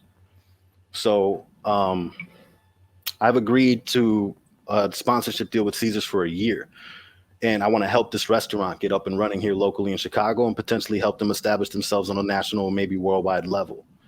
And now they ship and deliver on a national level. And we added a few things to the menu, and we're creating a dialogue between venue and sponsor, where I'm now DJing on First Fridays virtually via Twitch in their venue. They got a brand new projector for me. They got a brand new screen. We are designing the set so that when you go into this room specifically, you are watching me on the screen and the chat's on the screen. I'm saying all this stuff because I want you to know that it's possible in your city. It's possible for you to get this shit done for you. Yes. Thank you, Selecta Jinx, for those 2 gifted sub. Welcome to the room. Also, thank you, DJ R Hate Doctor, for the follow. Keep going. So when I add, you know, all these layers to a business, the one thing I got to break is their mindset. So Caesars is the most open, understands how far I can push things and allows me to do the work. And that's what I'm saying. You really got to choose who you work with. I want you to believe in the people you are putting your name with. You got to like choose things. I remember when the pandemic hit and people were like stacking gigs in one night locally. You would DJ like 4 times in one day or 3 times in one day, like, you know, brunch, afternoon gig, and then a night gig. And then I thought about it. I'm like, yeah, that shit is dead in the pandemic. You can't stack any gigs because you can't be moving around like that now. And you can't be sharing equipment like that. And shouldn't be in all these spaces like that. You know, for one day, like how many times are you gonna have to quarantine a week just to DJ? That was my first thought. But then obviously people don't give a fuck, so they're just out here. And I'm realizing that don't give a fuck attitude is somewhat progressive. I get it. You got to just move. But for the people that play with records and don't play with people's lives, we have a very, very serious task at hand to get back out in front of people. And I believe lining yourself up with one spot, one venue, one place where they believe in you and they will support you is the way to get started right now, so that you can have a home when you go out. You can tie yourself to a venue just like this. It can be a restaurant. It could be a bar. The one thing you're going to have to break is their logic, is their thinking on how to present this. Because literally, I was doing something. I got brought up to do an event today, and I fuck with these people. I'm not throwing no shade, but I need to tell you what happened today.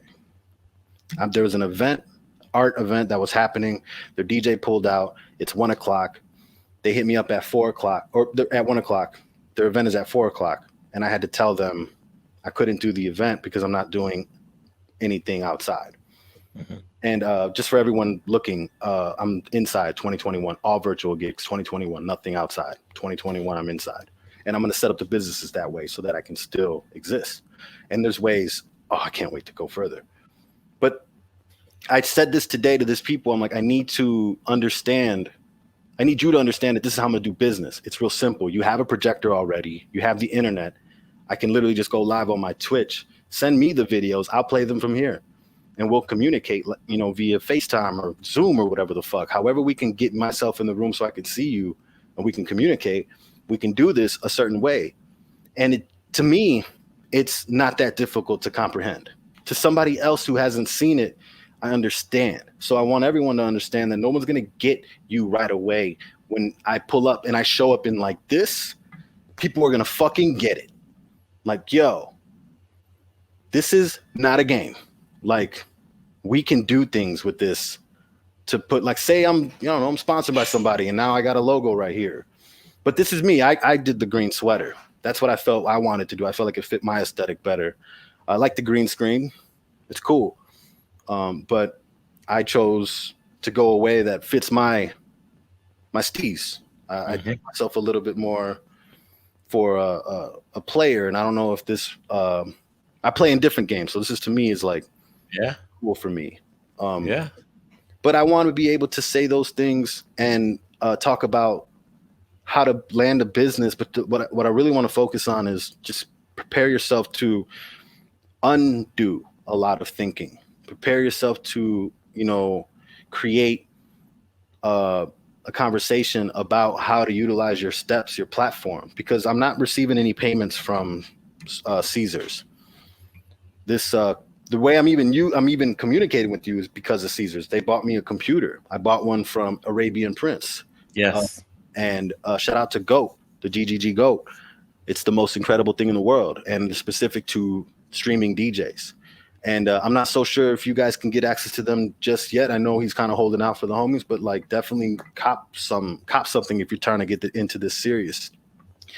Arabian Prince is a straight up dude. But they bought my computer. And based off of everything I said I was going to do, the value I felt that I needed to just get me up and running, I settled for a brand new computer and 2 GoPros. Mm-hmm. I'm like, we'll just call it at that. I'm going to be with y'all for a year. Cool. But I want to figure out a way to just get myself up and running, because if I'm up and running, a lot of people can get helped. Not just me, not just you, not just my friends, like everyone can get help. And I feel like, I'm so thankful every day. I thank them every day. And that's why I'm like, yo, Caesars. But it works. It works. The relationship between me and Israel is a personal one.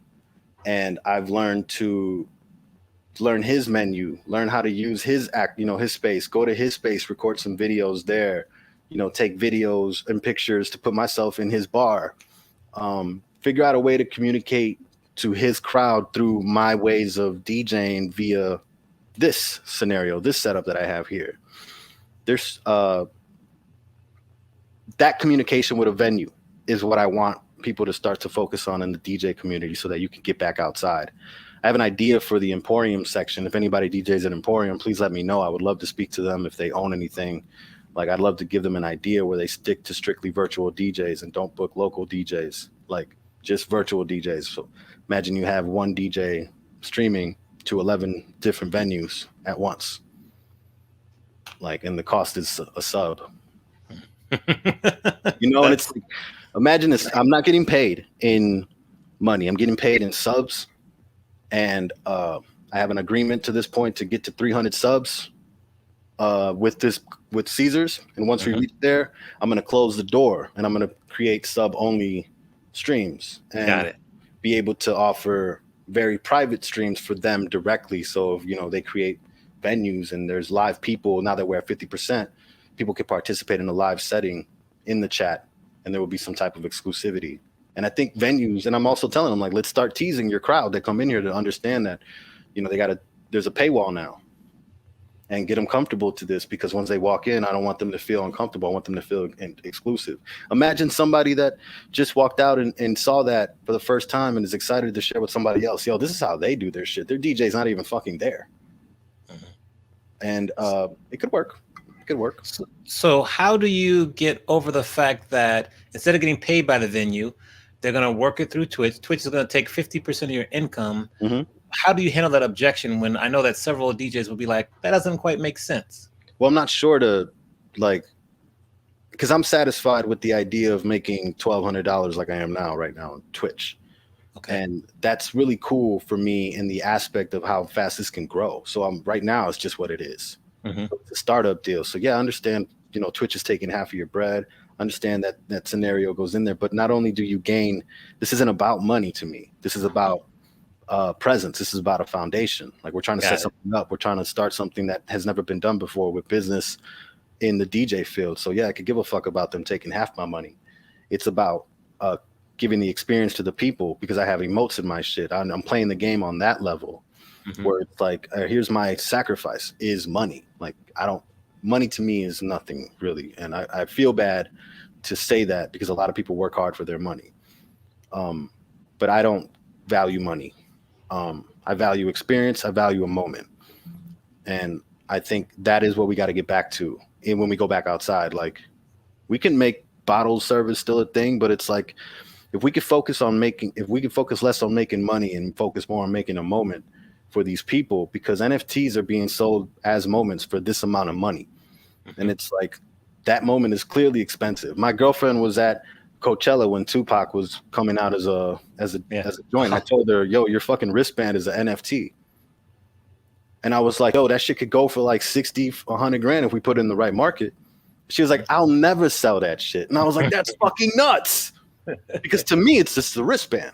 But to her, it's that moment. And I'm like, yo, that moment is so valuable. So if we were to focus on making moments, allowing DJs to exist. Have you seen the video of the kid that was watching the Beastie Boys video, 3 MCs and 1 DJ? No, I have not seen that. He's like 17 years old. And this kid, can I show it? I can pull it up if that's Go ahead, pull it up real quick. Yeah, okay. Yeah. And then once you show that, I got to get some last minute advice from you. Yeah, let's do that. And then, yeah, we'll get out of this. This is really summarizes what I'm talking about, especially in the impact of a DJ. This kid is like 17, saw this video and has never seen Beastie Boys at all. And his reaction to it is what startled me, because of how hard he reacted. I was like, wow, this dude like has never seen these people perform, and he is 100% blown away by the DJ, and called Mixmaster Mike a random DJ. Oh, okay. No. But it's just because he didn't know. He doesn't know. So okay. I'm sorry. I hit the button over here. My bad.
value of a DJ that is well-rounded, that can scratch. And sometimes they don't scratch, but sometimes they do. And that's what I'm saying. Like, there's a lot of people that look over those DJs because of their ability to scratch or their ability to mix. They feel overqualified, and I don't know if that's right. And if that's the case, well, then where are the people that allow this level of qualification to exist? I'd like to work with them. Understood. So just tell us, first of all, we got to have you back because we're just touching and scratching the surface on this conversation. So we're going to have you back. I'm having fun. Thank you. But tell us when you're streaming again next, first of all. I stream literally only when I really feel like it. But on Fridays, what's today? Monday. On Fridays, I stream every morning from 9 to 11, and I call it Coffee Breaks. Okay. And it's an extension of my party. These are the breaks, but it's just samples, features, and just chill vibes to get you up and woke in the morning. I used to do that every day. I did that for 32 days straight, actually, to help understand the metrics inside of Twitch, to understand those numbers and what they meant. I had to look at that data, and I figured I'm the best guinea pig, so let me just do this every day. And I established the morning time from 9 to 11 on Twitch for me. And I saw that was a huge draw, big crowd, big people. Mm-hmm.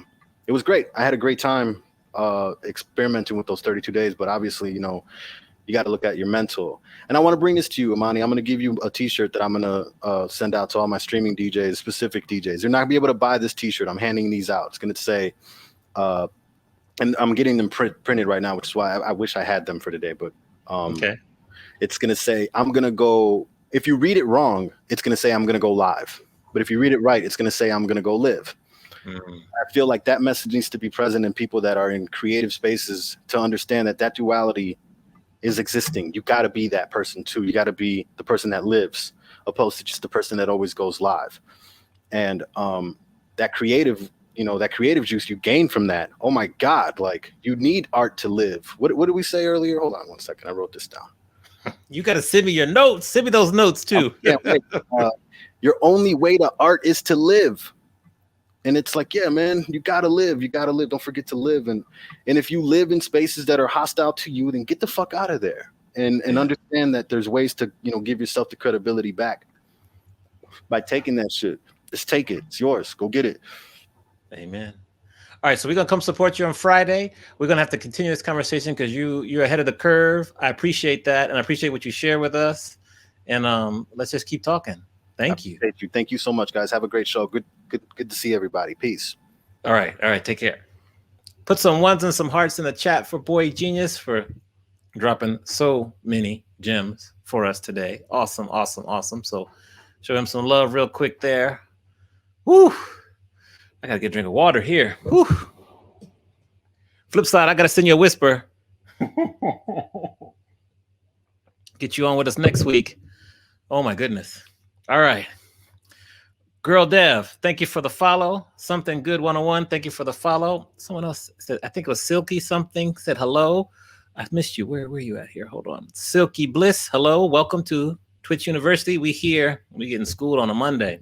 And DJ Rated R, I apologize for mispronouncing your name. I got it right now. I ain't take a hit yet, London. No, I'm just watching. I'm in the middle, though. All right, so let me see what else I have before we bring... we got to do a couple commercial announcements before I bring Archie up here. I want to remind you all, Twitch UP Lit is right, Psych Giver. Woo! We just breaking all sorts of barriers here. All right, so hold on for a minute. Okay, so tomorrow, we got the best 16 new edition songs, part 2. This is all individual songs like Bobby Brown, Ralph Tresvant, Johnny Gill, BBD, all with us. So we're going to do that. And then on Wednesday, she was in the chat earlier. We had DJ Alyssa Devine for the Twitch dating game. That's 7:30 p.m. Eastern. So we got that going on. And then next Wednesday, we have a new show, the Twitch Newlywed Game. So we got the couples, something for the couples next week. Hit us up for application. Love to have all the couples out there join us. So we're going to do this also. You can handle it, Christina. You can handle it. And then we have, if you are interested in learning about streaming, you've been inspired, you can hit me up. Go to streamingbootcamp.com. I'm doing this with Tweak Music Tips, Kova. We start on Saturday. That's our next session. So let's do that. And we also have a mod class, which is down to 1:30. We're doing that Saturday also. So those are our commercials. Let's go back to regular scheduled program. So now we're gonna bring to the virtual stage really quickly. We got It's DJ Archie. Thanks him for the raid earlier. And here we go. Hold on. Check, DJ. check. Yes, check. I hear Can you you guys hear me? loud and clear. Hello. Hi, Monty. How are you? Thank you for having me. Of course. You got a little echo on. If that's on purpose, cool. If not, let us know. So we are excited to How have. about now? Is the echo gone? The echo is gone. You know, it's good. There we go. So Archie, welcome to Twitch University. Archie was here for the first one. I remember when you were here for the first one we did in July. He came by. Man. It was a long time. So, You're one of the first people I met on Twitch. likewise. I remember I met Archie when DJ Ivy LA raided you on a Saturday, and Archie had Soul Train Saturday going on, and I was captivated. That's right. So for those who do not know you, tell us who is DJ Archie. I am DJ Archie. I am representing Chicago, Illinois. Been out here for about 6 years. I am a DJ slash full-time dad slash just dude trying to make it through this crazy thing called life and parenting. Yeah. And how did you what's up. how did you find Twitch, and what inspired you to start streaming? Well, I've found Twitch. I mean, kind of like everybody else. We were DJing was over, and it was around this time last year. I think a lot of us that like kind of came on in that like first initial wave of people are about to like celebrate kind of like that 1 year. But really, it was a shout out to my homie. I don't know if he's watching, but the homie Danny Maloney. He's a in real life homie that I did gigs with in Kansas City before I moved. And he was on here DJing on Twitch, and it was one of the weirdest things I had ever seen, and I didn't understand it, but I was totally into it. Like, I didn't understand, like, this is when you first look at Twitch, it does look very, it looks very intimidating, with there's follower counts and there's also crazy stuff. But yeah, so once I saw that, I was just like, dude, this is cool. Like, how did you get into it? And I just kind of started asking questions from there. And then basically I just started doing some research, kind of found out what would work for my current setup that I had then, and like how can I get out a product that I like and kind of cultivate my own like PBS access show slash public radio show in my basement. So yeah DJ Victimon, thank you for those bits. Let's go, how has so I've got so many questions. First of all, how do you come up with the different themes that you have each night? Because they're very creative, and I just want to know where do you get your inspiration from? I mean, I think it just comes from just being like we all have this inside of us. Like, I think a lot of DJs like also have this other creative side that's, maybe you didn't get to show off before. And that's what Twitch has allowed me to do. So, I mean, it's honestly just like, it's all just stuff that I want to do that I know that like, I actually like doing. So that way, there'll be things that I would always want to come back to, because it's not going to feel like, I'm outside of a lane that, that I'm not comfortable. Like, these are my lanes and this is what I like. And, I think that if I present it in a way that is, well, and you guys can understand that there's, passion behind it, then, you'll be on board too, kind of with that whole, thing. It's like, just do what you love, and it comes pretty naturally. It does. Out of all the themes you have or you've had in the past, like which one is your favorite? Which night do you like love to do? I think that my favorite one, and I still have like done everything that I want to do with it, is definitely Soul Train Saturday. Because for those of you who don't know, I do a Saturday stream where I DJ, and then I put old Soul Train clips from the 80s up on the green screen. But they're actually all from DVDs that I bought back in college. There's a whole like long story to it, but they really came from a place that I just really like watching this show. And if you've been at Soul Train Saturday, you know that it was a one of a kind thing, and it combined everything from, you see how excited I'm getting about Soul Train. It combined everything from, you had the great dancers, you had just impeccable music, just the whole nostalgia of it, celebrating Black culture on TV. Like, it had everything for me. So like when I first saw it, I was like, how have I been missing out on this show that, like, to me, Soul Train this is probably 2000 and I want to say I got those DVDs around 2005 maybe. Okay. So it was just, I was was 20. I was in my early 20s. So like to me, Soul Train was just like, you know, people with big afros and, you know, Don Cornelius. And I had, you know, no like real depth of diving into it. And then once I saw that there was this other thing that I just did not know that existed, I was just like, oh man, like this is right up my alley. So I had always had a vision to do a Soul Train party and put that just like up on a projector. But I mean, things never aligned right, and I could never get into the right space to do it. So then once Twitch rolled around, I was like, oh, this is exactly what I've been waiting for, like a way for me to do this and just make it my own and kind of bring people into the watching and like, you know, the loving experience of it. And also just, you know, just getting to play, you know, dope 80s cuts. Like it was just, it's definitely my favorite thing to do on here. And the response I've been getting from people hanging out is awesome. And shout out to Mama Ivy, DJ Ivy's mom. She's like she was my number one Soul Train supporter. She's always in there. But yeah, it's that one's definitely my favorite to do, just because, you know, there's a lot of me like in it and behind it. And I think that's one of the things that's really good about Twitch, and like something that we should all kind of keep in mind, is that like Twitch is make your Twitch about you. Like make it 100% exactly what you want to do, and everything else will come and it'll work. At least it seems to be working. Oh, it's working for you, no doubt. So first, thank you so much for the follows. You got a lot. Tell the people what time and what day. It's on Saturday, but tell people what time when you do it. So Saturday, I do Soul Train Saturday from 8 p.m. Central to about 10:30 or 11. Sometimes we've gone later, but usually there's different clips on, and I have like 3 or 4 videos, and they're all just an amalgamation of different clips. So sometimes you'll see Rosie Perez on there before she got her break. You'll see Jody Watley on there. So like it's cool to see those people like, you know, in the crowd, and like see like, you know, this is how they got their start. So I mean, that's always a cool thing. But yeah, I do Soul Train Saturdays every Saturday from 8 to 10ish, 10:30. I'll be doing it this Saturday. Yeah, for sure. Shazam Bangles, what's up, by the way? Welcome to Twitch U. What's that one dancer's name that you love? His name is Louis Ski Car. And he's actually still he's still acting. He's doing like he's still very active on Instagram. So if you guys want to go follow him, I'll get that link for you guys. But so yeah, his name is Louis Ski Car, and like he has such of a, you just know exactly where he is at all times, just because he has just this commanding presence about him. Sometimes he just walks around. He always wears sunglasses. He's never not wearing sunglasses. Yes. Yeah. Sometimes he just walks around, just like points at people, and then like he'll just like stand there and then just like disappear. And it's just like he's so mysterious, but he's cool. But yeah, and that's just one of the people on there. So like Soul Train, that's what it was for me. Like it was just like great people watching, and yeah, it was something that I watched in college with my buddies. Like we would get high and watch Soul Train on Sunday. Okay, just hang out. Love it. Okay, so shout out DJ Beastie who's in the building. Yes, that's my cousin.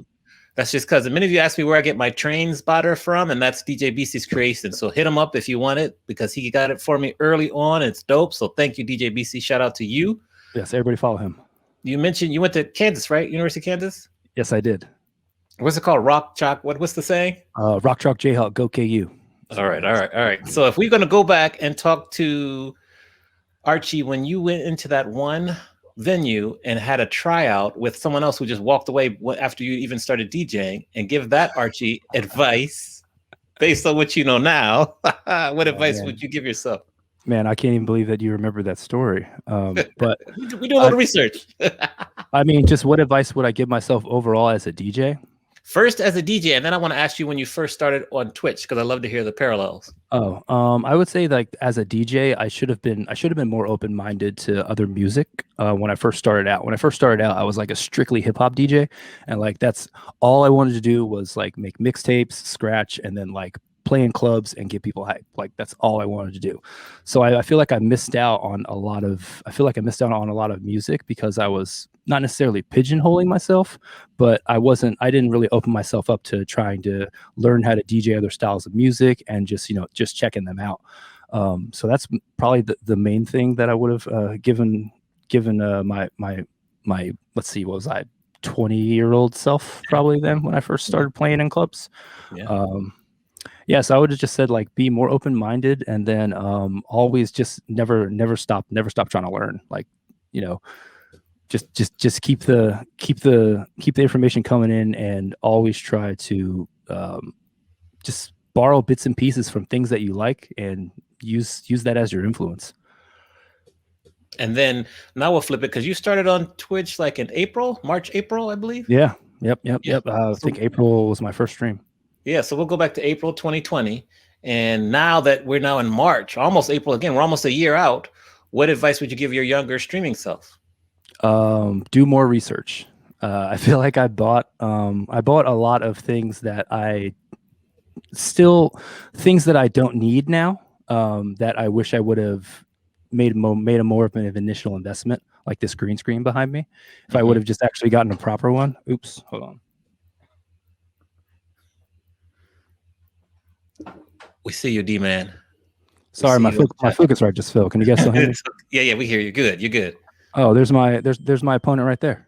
Yeah, we're going to discuss that next too. So, but yeah, I would say, because I went in. It's not that I went in too quickly, but I bought a lot of wires and stuff that I end up not using, and then those are things that you can't really return like after a while, and then you don't have a use for them. So I have a bunch of cables and adapters, but those will just go in the bag of other stuff. Okay. But from a monetary standpoint, I would say, try to do as much research as you can before you do buy things. Like I learned that pretty quickly.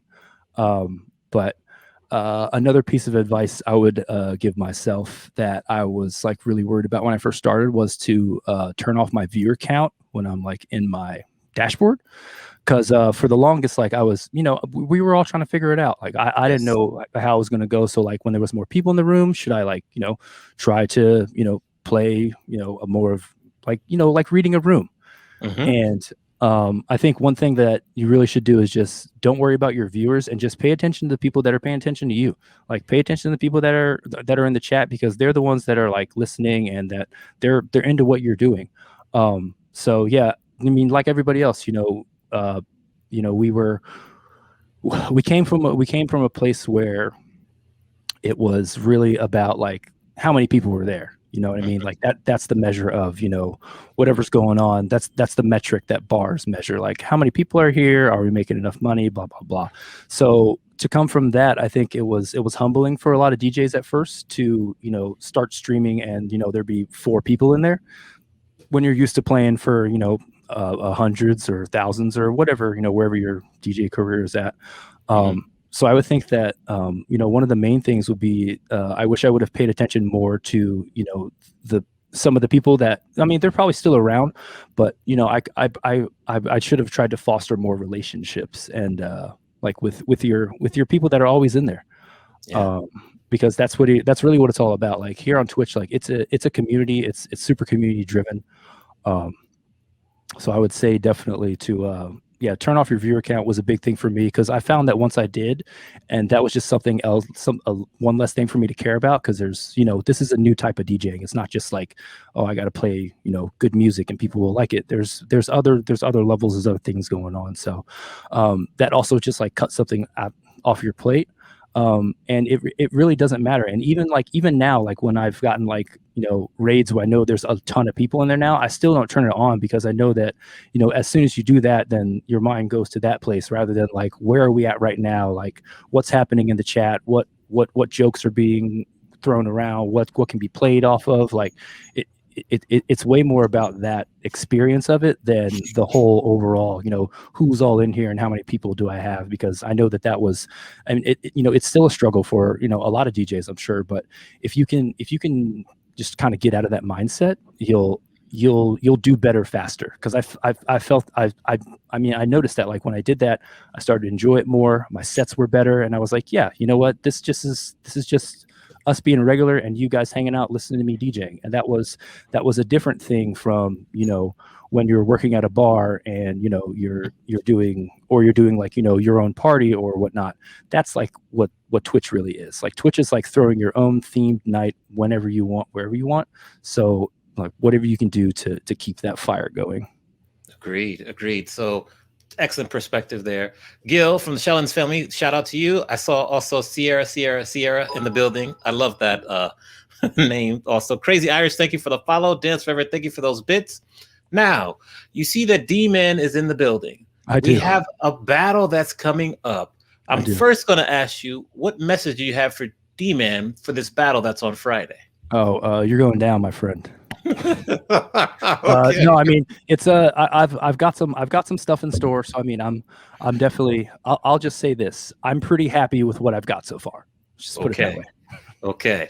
I like what I've got. I'm excited to see what he's bringing to the table, but I'm pretty content where I'm at, and I've definitely got some tricks that he's probably not ready for. But yeah, it's going to be a good one, man. I'm honestly just excited, like to be DJing and like in a DJ battle on Twitch, because I mean, like I feel like the excitement of DJing really kind of returned for a lot of DJs who were like me, who were working. Like I still am a working DJ, but there's this like almost like childlike excitement that I get with Twitch, because like this is basically like think about when you were a kid and you were like or whenever you started DJing, but if you were like me and you started like as a kid and you wanted your friends to hear your music. So the only way to do that was to like either give them a physical CD and like try to get them to play it, or like to aspire to be on the radio and then be like a radio DJ. Now, like you have this, and this is exactly what you want to put out. So this is like my dream that I had when I first got turntables. Like, man, if I could just have my own radio show and do whatever I want with it. And that's exactly where we're at right now with Twitch. And I don't even think we've even like scratched the surface of what Twitch is going to be, but yeah, I mean, I feel like that really has returned for a lot of DJs, and I actually love to see it, and I love to see like my homies on here and even DJs that I don't know just playing the hell out of music and playing great sets. Agree. San McGilmer, hope I pronounced that right. Thank you for that sub. Happy 2 months. What's up, DJ LV? Shout out to DJ LV in the building. I heard someone on D-Man's channel, I don't know if it was D-Man or himself, was like, is Archie going to let someone who's been retired for 7 years beat him in this DJ battle? So I'm going to put that out there. The battle, Real Excalibur, is Friday. What time is it on Friday, Archie? The battle is at 8. By the way, is retired just a fancy way of saying you're out of practice? So that's a good question. We had a hype train. Have to come correct. Thank you for that sub. Happy 7 months. So yes, D-Man, any responses in the chat? I can give you the spicy. I can give you the StreamYard link if you want to come on and respond, D-Man. You just send me a whisper, my guy. Send me a whisper. We could have an old like Don King, baby. No. Oh no! Now there's As Is right here. So shout out to As Is, who has this amazing DJ battle he's doing. He picked it up, and now he's got Archie and D-Man right here. Give him the link. Okay. 9 p.m. Eastern, 8 p.m. Central, 6 p.m. Pacific on Friday. Mods, if you could please share a link to Archie's channel so everyone can get it. I'd appreciate that. Thank you. We got a hype train now. We're 80% level 1. And so DJ Daz, thank you for the bits. The Real Excalibur, thank you for the bits. So hold on for a minute while we do this here. Hold on. So that's good. Christina, thank you for those bits. Any kind of clues as to what you might want to be playing on the set, or you just want to keep it a surprise? I mean, I gotta keep it. I gotta keep it to myself. But I mean, you do kind of know that I am coming with for our producer battle. I picked Heat Makers. He picked Kanye. So you got to know I'm gonna be playing a lot of Dipset. So I mean, you know that. I mean, if you know me, you already knew that was going to happen, but yeah. All right, cool. Sierra, thank you for those bits. We're level 2 now, so thank you for that. This is great. While D-Man is making his way here from the lab to the StreamYard, why do you feel why do you feel that we have just scratched the surface with Twitch? I mean, because we've only been collectively like on it as a whole for a year. So like for many people, me included, like Twitch did not exist to me. Like it was nothing. Like I had seen the name, but I had never known what it was. Now, a much greater population knows about it. More people are going to keep knowing about it.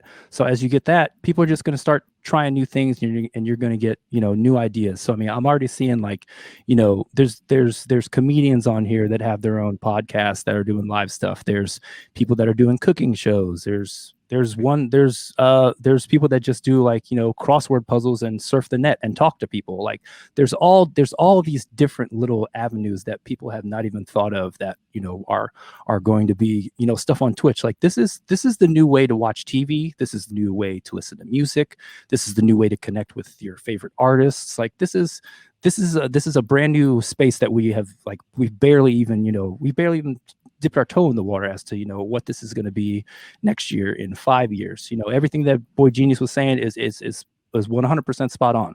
You can DJ from here and make money. Like I'm doing it now. Like I'm doing, there's a silent disco company that found me on Twitch, and they're pivoting and they're saying, hey, we're doing virtual events. Can we pipe you in on Zoom? And, you play for a couple hours and we pay you. I'm like, yeah, that's super easy for me. So, yeah. I mean, these are all things that we haven't even thought of. Like I'm going to be doing a wedding, on Twitch upcoming here. Yeah. Okay. Like, yeah. So I was talking with, it's a very close friend of the family, and they're down in Texas and they want me to DJ it. So I said, why not you guys set up your own Twitch? Like you make the whatever their little wedding hashtag is or something. People can come pipe it in. I'm going to work out how, but I want to be able to see everybody. So we might just do like a FaceTime call, and then, on the green screen behind me is just the party. So it's like I'm there. I mean, there's not really, other than me, like my physical being there, nothing has changed. So that's what people haven't understood yet. And yeah, I mean, we're barely getting to anything on Twitch. Like first person to set up like, a proper radio station on Twitch, that'll take off like an idea. Like there's all these other things that people haven't done yet. Like, yeah, we're DJing, but nobody's set up like, okay, we're in the booth, this is it. We're, breaking records, and, people can call in, I'm already seeing that. There's this whole interaction that we haven't even really, begun to really, dive into. Yeah. So, yeah. All right. Thank you for the bits. Let's see here. Sierra, as is. Thank you for those bits. Shazam Bengals, thank you for the bits. Girl Dev, thank you for the bits. Dance Forever, thank you for this. Where are we at? We a minute 12 left. Level 2, 23%. Thank you all. All right. Let's see here. D-Man's arrived. So D-Man, it looks like you're here. Anything to say? What you got there? I'm kind of nervous. I haven't, done this in a while. So, I mean, he's going to mop the floor with me, really. I mean, I'm just, it's pretty much a waste of time for me to do this because I want to get totally embarrassed. So, Any response to the message that Archie just said about how you are not really retired, just out of practice? Well, if he beats me, it's like being up on a senior citizen. And, either way, that's going to be horrible. That's can't horrible win. to do that, So either I lose or I have to push an old man down a flight of stairs.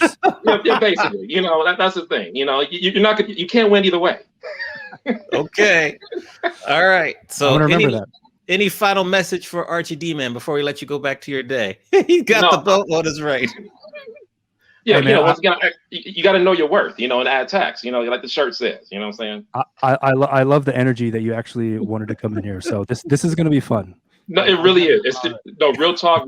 This is going to be great. And, I'm really looking forward to it. So yeah. But it's definitely going down. By all means, this is a war. So it might get uncomfortable on Friday, guys. Just so you know, it might get uncomfortable for like a couple seconds, but so I'm saying it's all fair. I want everyone to come hungry. When I say come hungry, literally come hungry. That's all I'm gonna say. Come hungry. What I see the belt there. What's that shirt you got there, D-Man? Show me that shirt. Yeah. You got to know your worth. and then add tax. Amen. If you want a shirt like that, check the merch link. Thank you for that very much. Make sure you wear the belt when you're battling. Please wear the belt when you're wearing it. All right, D-Man. Thank you very much. All right, John. Oh, that was great.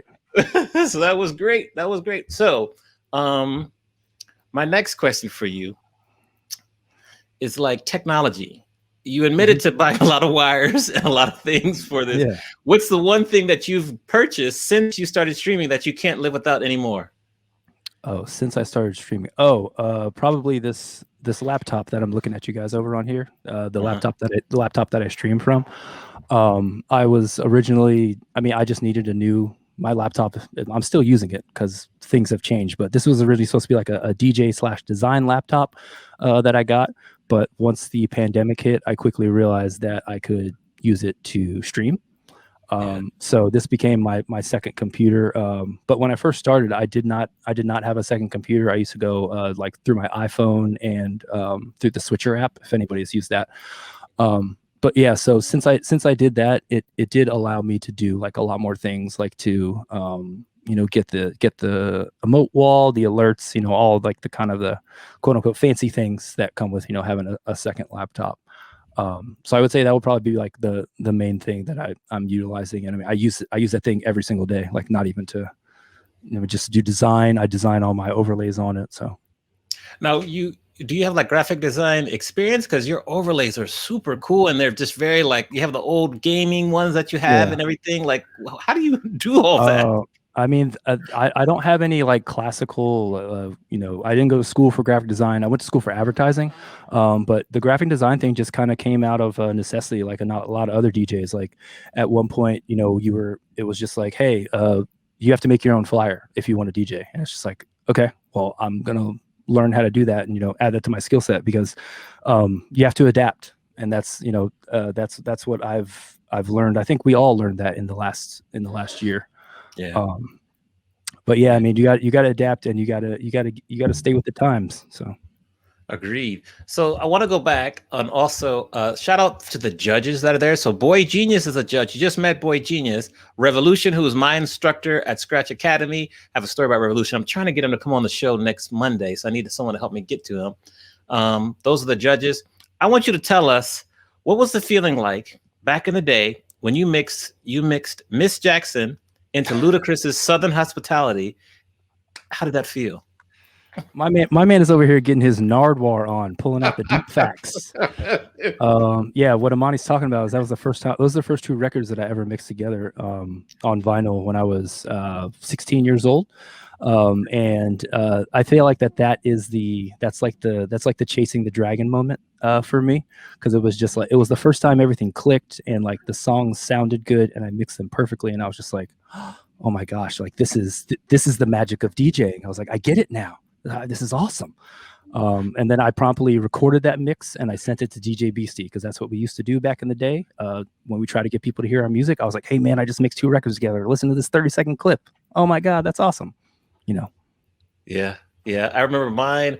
I have to ask Flossie because we were there. It was like an Eric B and Rakim record with something else when we were at Scratch Academy. And the first time I did that, I was like, oh, I get it. So right, yeah, and it kind of clicks. Yeah. Thank you all for that Hype Train love, by the way, and thank you for Crazy Iris for those bits. By the way, Crazy Iris is my aunt. Shout out to my aunt. All right, Aunt. Thank you for tuning in. Appreciate you. What advice do you give other DJs that that could be, more experienced, better than you or I, that are still scared to get on Twitch? What do you say to them? There's nothing really scary about it. It's certainly not for everybody. But if you're scared to do it, just try it. Like that's the biggest thing I can like tell people that are like wanting to get on Twitch is to just jump in, because you're going to make mistakes no matter whatever you think that is going to come down the pipeline. It's going to be completely different. So the best teacher is experience. So I would say if you're nervous to get in it, just do some research, kind of see what other people are doing. But the main thing to do is like to get in and do it. And also don't be worried about, what your overlays look like and whatnot. Like if you can play music well and people will pay attention to that, then you are good. Like if you are good at playing music, you can be good on Twitch. And that's my main thing, because it's not about how good the stream looks or whatnot. Yes, it has to be watchable, but as long as it sounds good and you are, getting in your records and you're enjoying it, people will notice that. No matter if you're at 4K or if you're at 540 or even lower or whatever, And the fact that I know all those things now is only a testament to being on Twitch. But like, don't worry if it looks blurry or whatnot. Like, you know, have a decent plan of attack. Know what you want to do. Know your music, and you know, make some new fans and jump into it, because you know, from when I started to where I am now, like my stream looks completely different. Like everything has changed. But like, that's another thing that is very cool about Twitch that I've like come to find out is, you know, I kind of noticed this from watching, like when I first got on and wanted to see what was going on, I started watching who was on then. It was gamers. So I went to YouTube. By the way, there's a ton of dudes on YouTube that just have like every single thing. I saw Marco Penta mentioned a guy. I'll mention another guy that I used, Epos Fox. Okay. I'll type it in because his name is super weird. Okay. Oh, cool. Thank you. But yeah, check him out on YouTube. He has a 5-hour OBS masterclass. And if you actually do if you want to like sit down and learn how to set up OBS, I would say that's the first thing that you should watch. It's going to be a ton of information, but it will at least give you like, he kind of walks you through like, this is how to set this up. This is how to set this up. This is how to set this up. And there's a lot of good information. But getting back to what I was saying is, I was looking at those videos, and then like as I started to go back and see like their older videos, like their stuff didn't always look super polished. Like a lot of these guys started out on like, you know, very rudimentary, you know, looking streams and whatnot. And then, so, you know, you kind of level up, and people want to see that from you. Like people want to go on, like, what I've learned from Twitch is like everybody's that's in the room with me, like those are the homies, and they want to see me do better.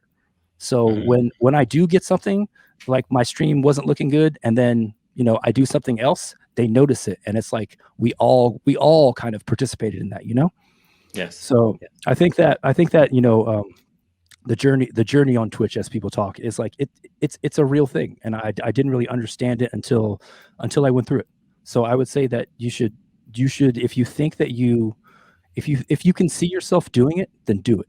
Like if you really don't think that it's for you, and you're trying it out because you think that this is DJing now, don't do it. If you think that you're doing it because you think that this is the landscape, do not do it. Do it because you want to do it, is the main thing that I could tell anybody, because it doesn't translate when people are playing music that they don't like on Twitch. Like you have to be into what you're doing, because like people will notice that, and they want to be in that with you, and they want to be a part of the journey. Yes, the journey. Speaking of the journey, I have to ask you, I'm really curious about your perspective. I know sometimes certain mods or friends get a little salty when I ask this question, but you still have that flyer up. You want to keep telling us about the battle, or are we good with the battle? Oh, I forgot that it was still up. That's okay. I got distracted. I didn't know D-Man was going to come here and bum rush me. He does like a real live weigh-in, like real Excalibur said. The journey. What's your perspective on growth? A lot of people are on this quote unquote path to partner. What's your view on that? I mean, partner's probably cool. I mean, I'm not one, but it's not an end all be all for me. Like, yes, it would be nice. You get the extra motes, you get a bigger cut of this, blah, blah, blah. But like, if you're worried about getting to partner, that's fine. Like you can do Twitch however you want. For me personally, partner's not a thing that, you know, I am like personally chasing, but I mean, do I want it to happen? Absolutely, because you get benefits. But I think that the path to partner is, it seems like it's cool, but it'll probably be like, you know, once you get there, it's not that much different. Like you're still gonna have to, you know, still be doing your same streams. You're still gonna have to be into it. So I mean, I think partner's awesome, and it's definitely an achievement. And like the people that have made it, like you should be able to celebrate that, and you should be able to celebrate whatever goals that you have, you know, for your Twitch and whatever you want to do. Just as long as you're into it, and you are, you know, whatever you're doing on Twitch, just be into it. And if you're DJing, you know, like give a shit about your DJing, like, you know, give a shit about the music that you're playing, be into it. And yeah, I mean, because, you know, like Boy Jeanius was saying, like at the end of the day, like a lot of people aren't really seeing quote unquote DJs that are, you know, of the ilk of kind of like what Mixmaster Mike is doing, and that has gone by the wayside. So when people do come to your channel, like this is your channel. Like this is your moment to like do you, and like get your shine on. What's your perspective on, as things open up, where will Twitch fit into like your weekly schedule, your kind of monthly rotations? I mean, things are already starting to open up a little here in Chicago, and I've done a couple like brunch things, but again, these are like gigs that I'm just doing during the day so that I can come back and like make Twitch, the thing that I enjoy. And I think that where I see it going, I mean, I think that it's not going anywhere, frankly. Like, sure, maybe some of the viewership might go down when things open up, but like the people that are on Twitch are not necessarily the people that are going to go back out. Yes. Because like I'm 36 years old, and unless I have a homie DJing or I'm DJing there, it's very hard to get me out. Like it has to be like there's a show that I absolutely must see. Otherwise, I'm not going out. I wasn't even going out before like the pandemic. Like I wasn't going out and kicking it in the clubs and any of that. Like I have a 2-year-old. Like I have zero time for that. So I feel like that this has really given an opportunity for a lot of people to really connect and just start their own thing. So I don't think that Twitch is going to go anywhere. I think that, like Boy Jeanius was saying, it's going to get moved into the in real life space. I already am in talks. Like I've talked to a bar out here that wants to like future proof for Twitch, just for whenever they have DJs come in, they're going to set up their own channel, just put like a little like almost like a CCTV type thing. And then that way people will just be able to see their business and hear the DJ. And if their friends are there, they can be like, oh, hey, blah, blah, blah, we're up at this bar. Yeah. And that's a whole thing that we haven't even, really thought about yet. But I don't think Twitch is going anywhere. I think it's just going to be another way for DJs to make money and for them to really take control of, what they're doing and who they're working with and how they're fostering relationships. Like, I think that it's really, I think it's just going to keep growing. Yeah. I'm on your side. I agree with you. I'm very close in age to you also. So I'm curious, what is next for your channel? What's coming next? Next for my channel, well, I think I want to start doing I think I'm going to try out like a little a Soul Train kind of watch party, not necessarily me DJing, because people have enjoyed. I've done a couple versus watch parties where I just kind of talk and we hang out, and that's something that I really do enjoy and like doing. Which is weird because I was never a DJ that got on the mic or anything, but I mean, if you got me in a room and we're all watching something, like I'm the dude that talks over everybody usually while we're watching a movie. So that translates well to here. It's not the best thing when we're trying to, watch a movie on the couch with my wife, but so here, like it's getting into like more of like a hosting thing. So I mean, I think I might start hosting more things. I'm going to start playing video games with my son. DJ Grays, if you've ever been on the channel, he's a huge part of my life. But yeah, I mean, I want to start him, like we're gonna start gaming. I want to do all that, here within this next year. Like that's how do I move away from also DJing on here, and how do I just get it so like he can play some video games, we can play some video games. Like there's just so many avenues and options for you on Twitch. Also, DJs that are starting on Twitch, don't be afraid to stream things other than DJing. Yes. It's totally fine, and it'll open you up to new ideas and new people that wouldn't necessarily have seen your stream, and it might spark an idea or something. So, I mean, I never really had the intention of getting on and making edits every day or ever showing anybody how I work in Ableton ever. Like I was never going to make like a tutorial video, but Twitch came around. It's just like, hey, these people do not know how to use Ableton. They've never seen it. It's like a spaceship. So how about we get on? I'll make some. People can ask questions, and it'll also keep me accountable so that I keep making edits and keep the creative juices flowing. So tell us your schedule. I'm glad you mentioned edits. What's like your weekly walkthrough of your schedule? So on let's see, I honestly do have to think. Okay, so Tuesdays. Yes, that's another thing. Like slow down when you're on Twitch. Like just take a second to think. That's what I've been trying to do. But so Tuesdays I do rap snacks, which starts at 8. It's just all rap songs, rap samples. It's a way for me to get out all of this like kind of like hip hop energy that I always want to play. So I do Rap Snacks on Tuesdays. On Wednesdays, I do edits. Edit Wednesday in Ableton. That's at 9. Everything starts around 8 or 9. That's at 9 on Wednesdays, and it's usually no DJing. It's just me and Ableton, just either making blends, which is where you take an acapella from one song and put it to another beat, hence they're blended. I make intro and outro edits, like remasters. So I just make a bunch of stuff in there, and then immediately following the stream, I put it in my Discord, so you can just get my music right then. And then Friday, I do a thing called Fuck It, It's Friday. It's just like open format, starts at 6. That's the one that DJ Grays usually comes downstairs and he hangs out for a little bit. And sometimes my kid DJs on the channel. And then Saturday, I do Soul Train Saturday, 8 o'clock. And then I've already talked enough about that.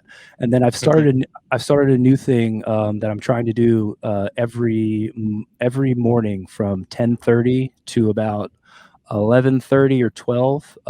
I've been hopping on in the morning and just kind of hanging out, playing music, but also playing video games with the kiddo, and just kind of like doing the dad thing, just letting you guys get a little peek into how crazy our life is here. But that's another thing a thing that I started out, and that's been really beneficial to me. I had never done anything during the day, but I knew that there was an untapped, Twitch market that I was not a part of. So I said, hey, let's start getting up in the mornings. Let's try to get accountable. I mean, granted, I can't always do them because life with a 2-year-old is completely unpredictable, but I would say 4 times out of the week I'm usually on. So nice. Yeah. So I'm gonna let you close off with one final question, but I just want to say, first of all, thank you very much for coming on Twitch. You're one of my favorite channels on Twitch. I love coming over there, and Soul Train and Rap Snacks. So I'm happy we got you on there. Also, thank you for being one of the first people to come to Twitch University back in July and continuing the support. So appreciate you there. Yeah, I mean, I even back then, like I saw what you were doing, and I was like, this is a smart idea. I was like, I'm gonna keep paying attention to this because everybody, I have people that came over like to my channel because I did a little pre-party. I had a couple people that come in that specifically came in because they were new to Twitch. They didn't have any idea how to use it, and I pointed them in your direction. So kudos to you for setting this up. Thank you. I try to serve the people and educate them so they stay and bring more people over. We all win. Yeah. Molson Ice Me, thank you for the follow. Appreciate that. I love that name too. That's not so yeah. Any last minute words of wisdom or advice? Maybe something you wanted to share that you didn't cover. I'll kind of let you share that with us, and then we'll let you continue about your evening. I mean, I don't know if there's anything like that I didn't cover, but I think like the main thing that I want like people to know and just to remember as like is your like for remember why you did this. Like whatever you want to do on Twitch, if it's DJing, like for me, remember why you wanted to DJ and what excited you about that, and then do that but on Twitch. So whatever it is, whatever your thing is, like whatever music style, whatever you want to do, just make it something that's personal to you, and people will love to see that. People love to see you be genuine on here, and that's something that we didn't really get to do this, when we were DJing out, at a bar or something, there was a disconnect, and now it's like you guys are in here like with me. We're all listening to the same song. Like I stop and make a joke about something that I just thought of about this rap song, and we all get to share and laugh at that. So whatever you're doing, do something that you like to do. And the people will come and they'll notice what you're doing, and it'll keep growing and keep building. Just make sure that you're doing absolutely 1000% what you want to do on here, because I think that is the best thing that I've seen on Twitch, is just people just doing you and just being 100% true to yourself. Because if you're really into the music and into what you're doing, like you're gonna do it better. You're gonna DJ better. You're gonna knit better, or whatever you're doing. Yes. Tremendous advice. Archie, thank you very much. We're going to see you on your streams. I'm coming Saturday for Soul Train Saturday. Just keep doing what you're doing and keep innovating. Appreciate you. Thank you. I also want to give a shout out to my wife, Girl Dev. She was probably watching, and my kid probably is already hopefully in bed. But I'm gonna go upstairs, make sure he's not still awake. Cool. Girl Dev, thank you, Archie. We'll see you soon. Appreciate all your wisdom. All right, thank you guys. See you Friday. Yes, D-Man sucks. All right, DJ E-Rock 213, thank you for the follow. Ones and hearts. If you got the Rap Snacks, any of Archie's emails, put them up in the chat too. As is here, who's the coordinator, the mind behind the battle. So do that. I saw a question from Silky Bliss. When you say Twitch etiquette, is there any specific question, Silky Bliss, you have? Let us know. We can help you. And then we're getting ready to go on a raid. So let us know if there's any question you have in specific. And thank you, DJ Don One Life, for those bits. Appreciate that. So let us know. We'll help you with that. DJ etiquette, it's just like, matter of fact, I'm gonna walk you through this document that, okay. Okay. So you said about raids. Thank you for this. Someone recommended to ask first if you have a bigger group you're raiding with. So what we did, and what I just did, is I have my mods go and I'll get you that link, Keep Present. Give me a moment. I had my mods go to the person we're going to raid to check, to be like, how long are they going to be on? And as long as they're going to be on for a longer time, and not enough time, then I'll raid them. And so that's what we recommend, is if you have your mods, or you can go into the stream that you want to raid and ask them, be like, how long are you going to be on? Because we're thinking about maybe coming over. You want it to be a little bit of a surprise, but that's what we do. So let us know if that answers the question. Also, any other streamer or mods, if you have questions or anything to add, let us know. So if it's a smaller group, so you're saying like if you're raiding with a smaller group or you're going into a smaller room, either one works.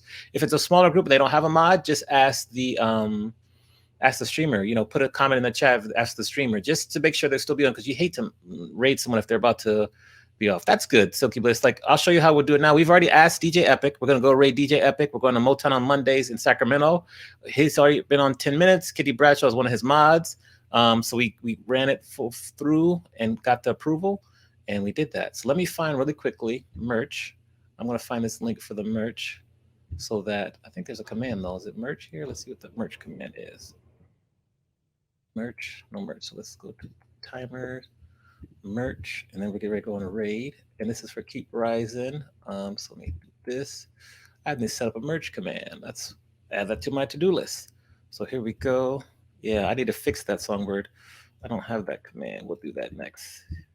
Here. So here's the link. I'm going to send it to Keep Rising. That's the link right there. And I'll just put another.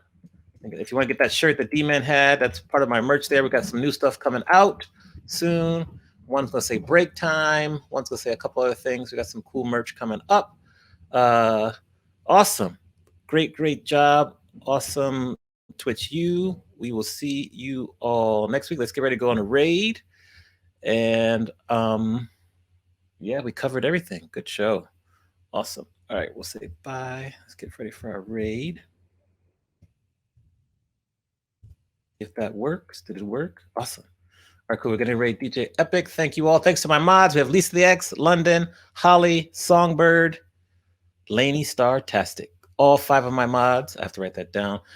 Great show. Thanks to our guests. We had Marco Penta, we had Boy Jeanius, and we had DJ Archi. So yeah, that's good there. We got our raid people ready. I'll stay behind and make sure no one gets left behind.